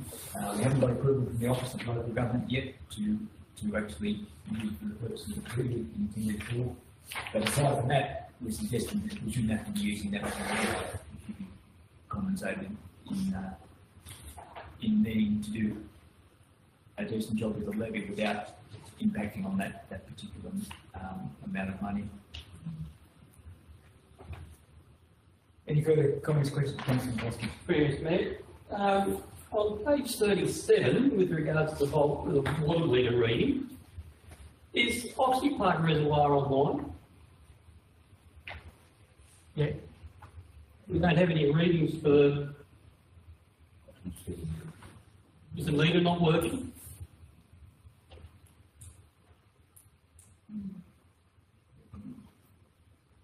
There it says Oxley River Water Oxley Park licence and we've got 0000. Yeah.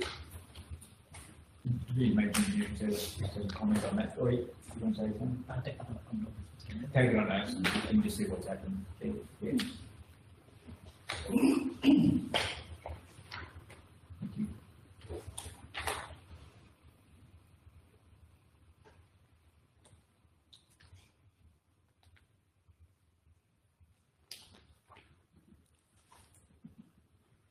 Take it on notes and get back to you, Councillor, on that one. Thank you, Councillor McCausey. A quick comment, Mr. Mayor. Is it possible to do a review on some of these completed works, have asterisks applied to them and got out of the system? River mains flushing, for example, reservoir cleaning, they need to still be in there? It's done as we can. It is done as we can. Because if sometimes if it's still there, that means there might be just a little bit more to go. Yeah.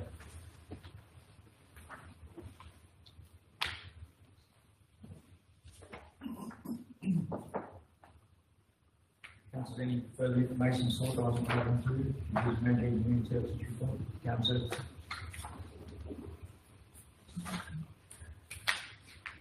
It's just an observation I've noticed this week. Although Councillor Waddy did inform me this morning, he saw some going. All our mowers are operational parks and gardens wide, are they? About 4 out of 5, I think. I haven't seen much mowing happening around town, parks wide, reserves wide, given the grass is growing at an exponential rate. And yeah. I think there's been a couple of days of poisoning first before it's happening. It'll suddenly start looking good. Yeah, no, just everything's long, you know. Yeah. They've started near Like there's one. Pretty bit of a town started. Yeah, like the subdivision, the middle subdivision got mowed the other day when the other areas. Take it on board, and I'm sure the manager will follow that up, make sure it's all continuing to happen as per the program. We see every bi-weekly work to be done. Councillor White. It was good to see that the Australian race course gate has been cross-used. Yes.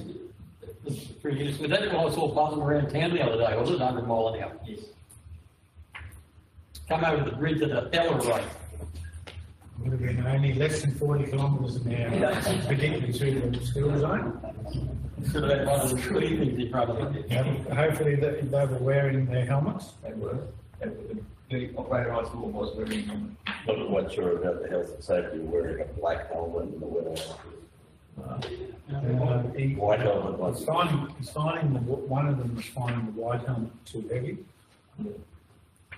The operator I saw was wearing a white helmet, Councillor White, so, The yeah. other bloke's wearing a black one. Anyway, being used, that's probably worthwhile spray, bit stuff out the front of the courthouse very quickly the other day. Thank you. Any further on item 2, town services report? Nothing further, we'll put that, all those in favour? Against, carried. Moving on to item 3 is the Division Manager Financial Division Manager Engineering Service report pertaining to the fleet in the workshop. Someone have to move information received and noted in that space. Thank you, Councillor Jackson. Move. Second, Councillor Walker. Councillor Jackson. I just move on the recommendations, information be received and noted. Thank you. Just a question, Division Engineering Services. Is our prime mover one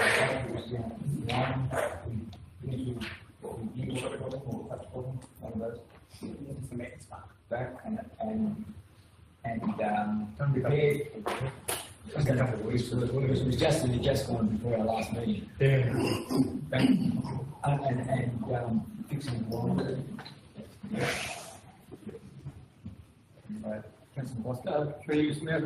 Just note the excavator, we have hydraulic pump problems and track problems with it, do we?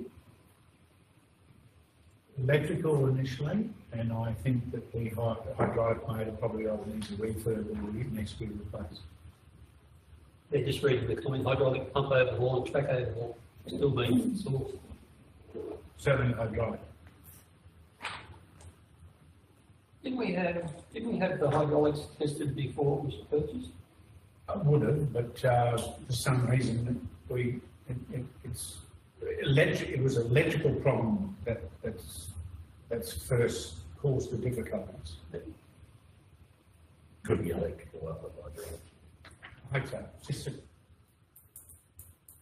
We aren't an expert on it. There's a chance that most people in town aren't an expert on it either, and that's his trouble.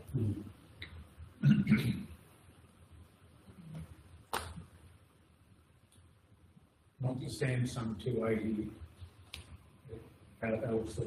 It'd still be going. Couldn't kill it with a shotgun. Someone said the best purchase they've ever done. That was to buy it off Maybe the day we brought that. Historical perspective here, Councillor disregard. We'll move on. Any further comments, questions regarding the fleet in the workshop? No, No. Any further, Councillor, any further information on the fleet workshop? No. One comment, a little bit aside, because I drive it the other day. That Fortuner out the back there needs to be lost very quickly. Yes, I understand. To someone we do not know. Mr. Mayor, it might be evidence of probably why we shouldn't keep it for the hundreds of thousands of kilometres. But yes, yes. Time. You'll see when you borrow my car, Mr. Mayor. It's nice to drive. Any further comments, questions regarding fleet and workshop? Nothing further, put that, all those in favour, against, carried. Moving on to reports of the Manager of Health and Development. The first of those is development applications. We have none of those yet. So, do we still need to move information you received from note? Councillor Bruce is happy to move that second. Councillor McCloskey, don't need for any comment there, no VAs. That, all those in favour, against, carried.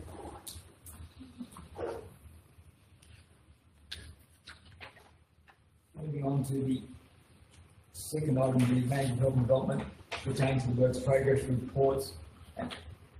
Someone happy being there to give recommendation and information to receive from Manager.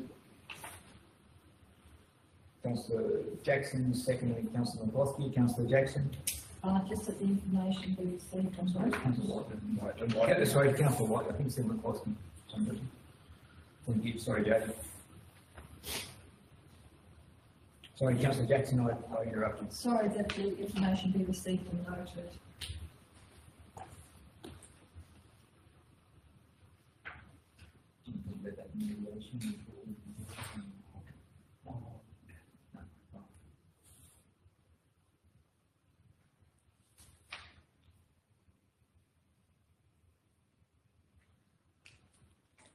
Just a question to a lot of the 2023 projects in terms of just waiting for approval, what do you need to do there to see them sorted out?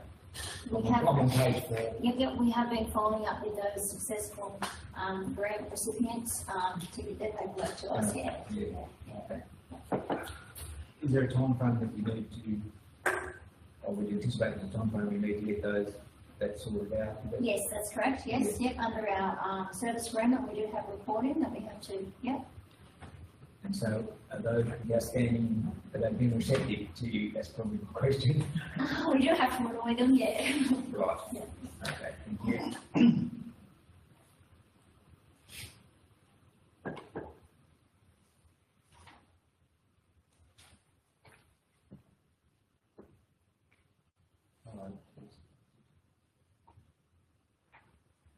Question in terms of solar panels at the swimming pool, they're are they presently on the roof of the amenities building? No, they're on the pump shed. That's really the training. I was trying in my mind. Only about 5/8 of the job's been done. That's Yes. why,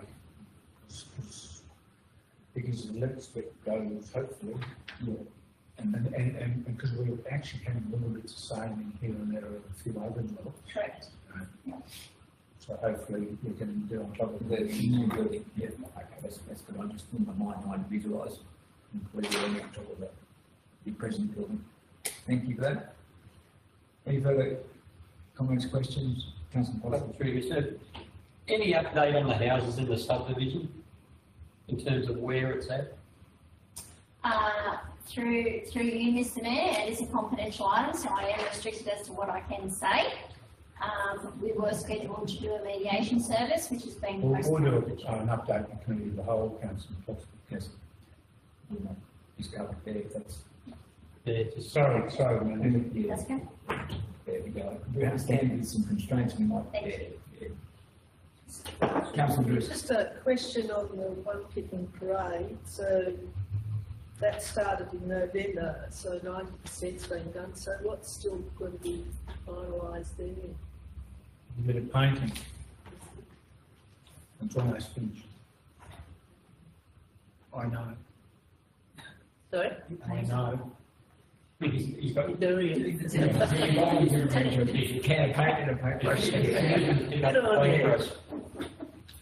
Barry's teaching me. Very good. Following on from the question, so what happens when it is finished? Is it someone from council use this? It's his It's the, That's why I know. he's right on top of this project, Councillor. He can be sure that this has been looked at closely. Am I on top of it? It's never house. I'll tell you what, 4 months I haven't had a kitchen. Is it done? Just Councillor Bruce, just get this in order, Councillor Bruce. This is Chief, I assume you're going to increase your cooking Skills? I've been told, obviously it needs to be a part of our place to Right, Tracy, have you got that opening in the meeting, councillor?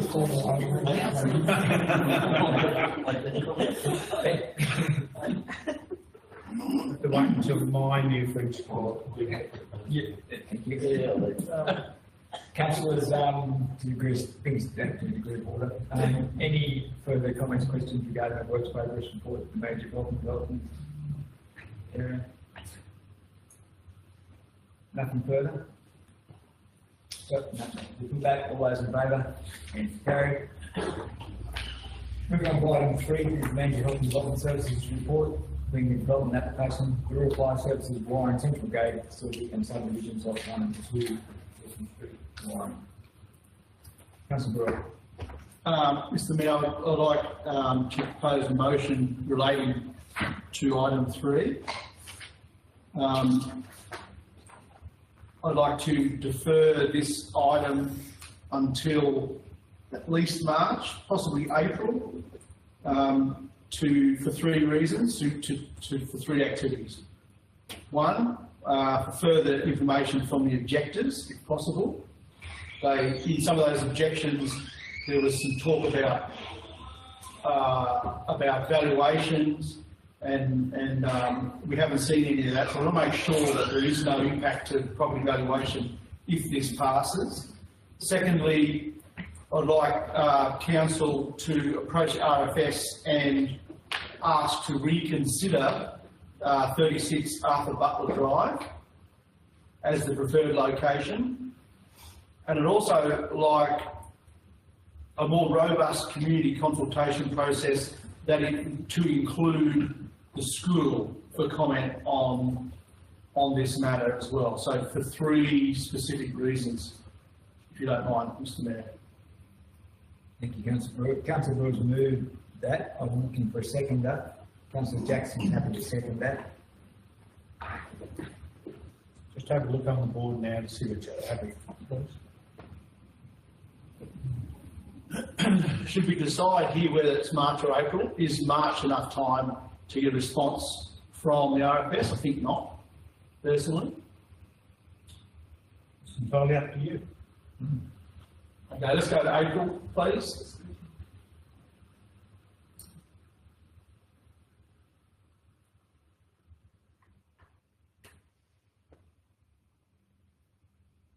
And the second one, to allow the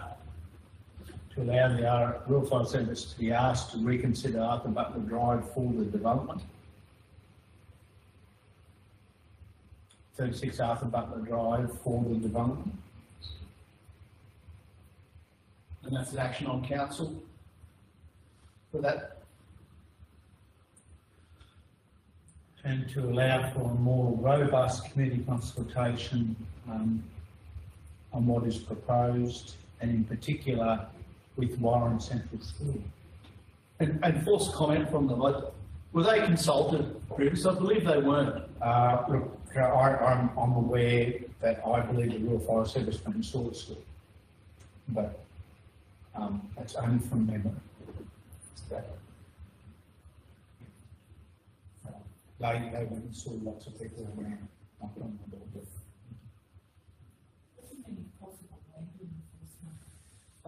Well, again, that's about, the objectors had issues with valuation, and there was no, I mean, it's a little bit disappointing to say, and I hope some of those objectors watch this meeting back and consider approaching someone in the real estate profession to try to make a determination of whether there will be a reduction in value or not. That's an important point. I just wondered if the wording that was all, if you got your point across. Well, do we want to be more specific in that? I wonder. I don't want to paint us in a corner. Including. Yeah. Okay. Please. Reported changes in valuations of properties. Yes. So you can shoehorn that in. So information including reported change in valuations of properties.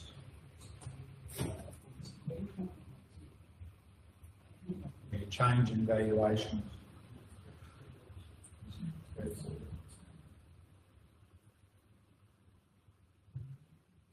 Yeah, purple is still PUR, I think, yeah, PUR.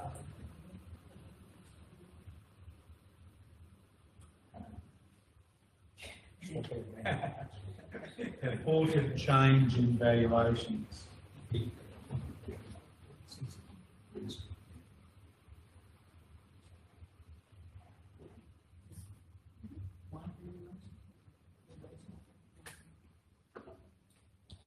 So, Judge, just put changes in property valuations here, I think you're going to just add to that.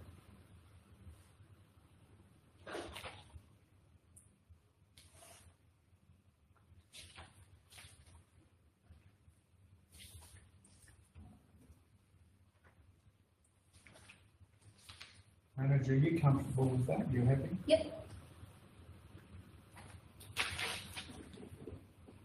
I'm just going to move it. Councillor, were you happy with what? Yes. And the set, well, I think I'm just happy with the set. Thank you.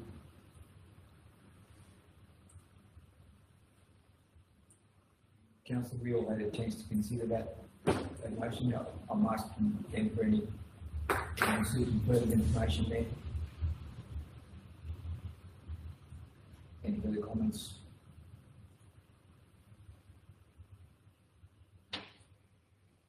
Nothing further? In that case, we'll put that. All those in favour? Against? Carried.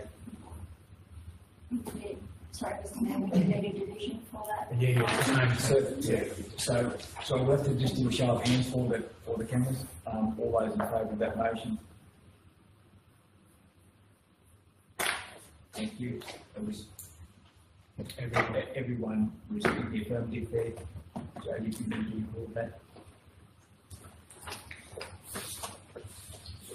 Thank you.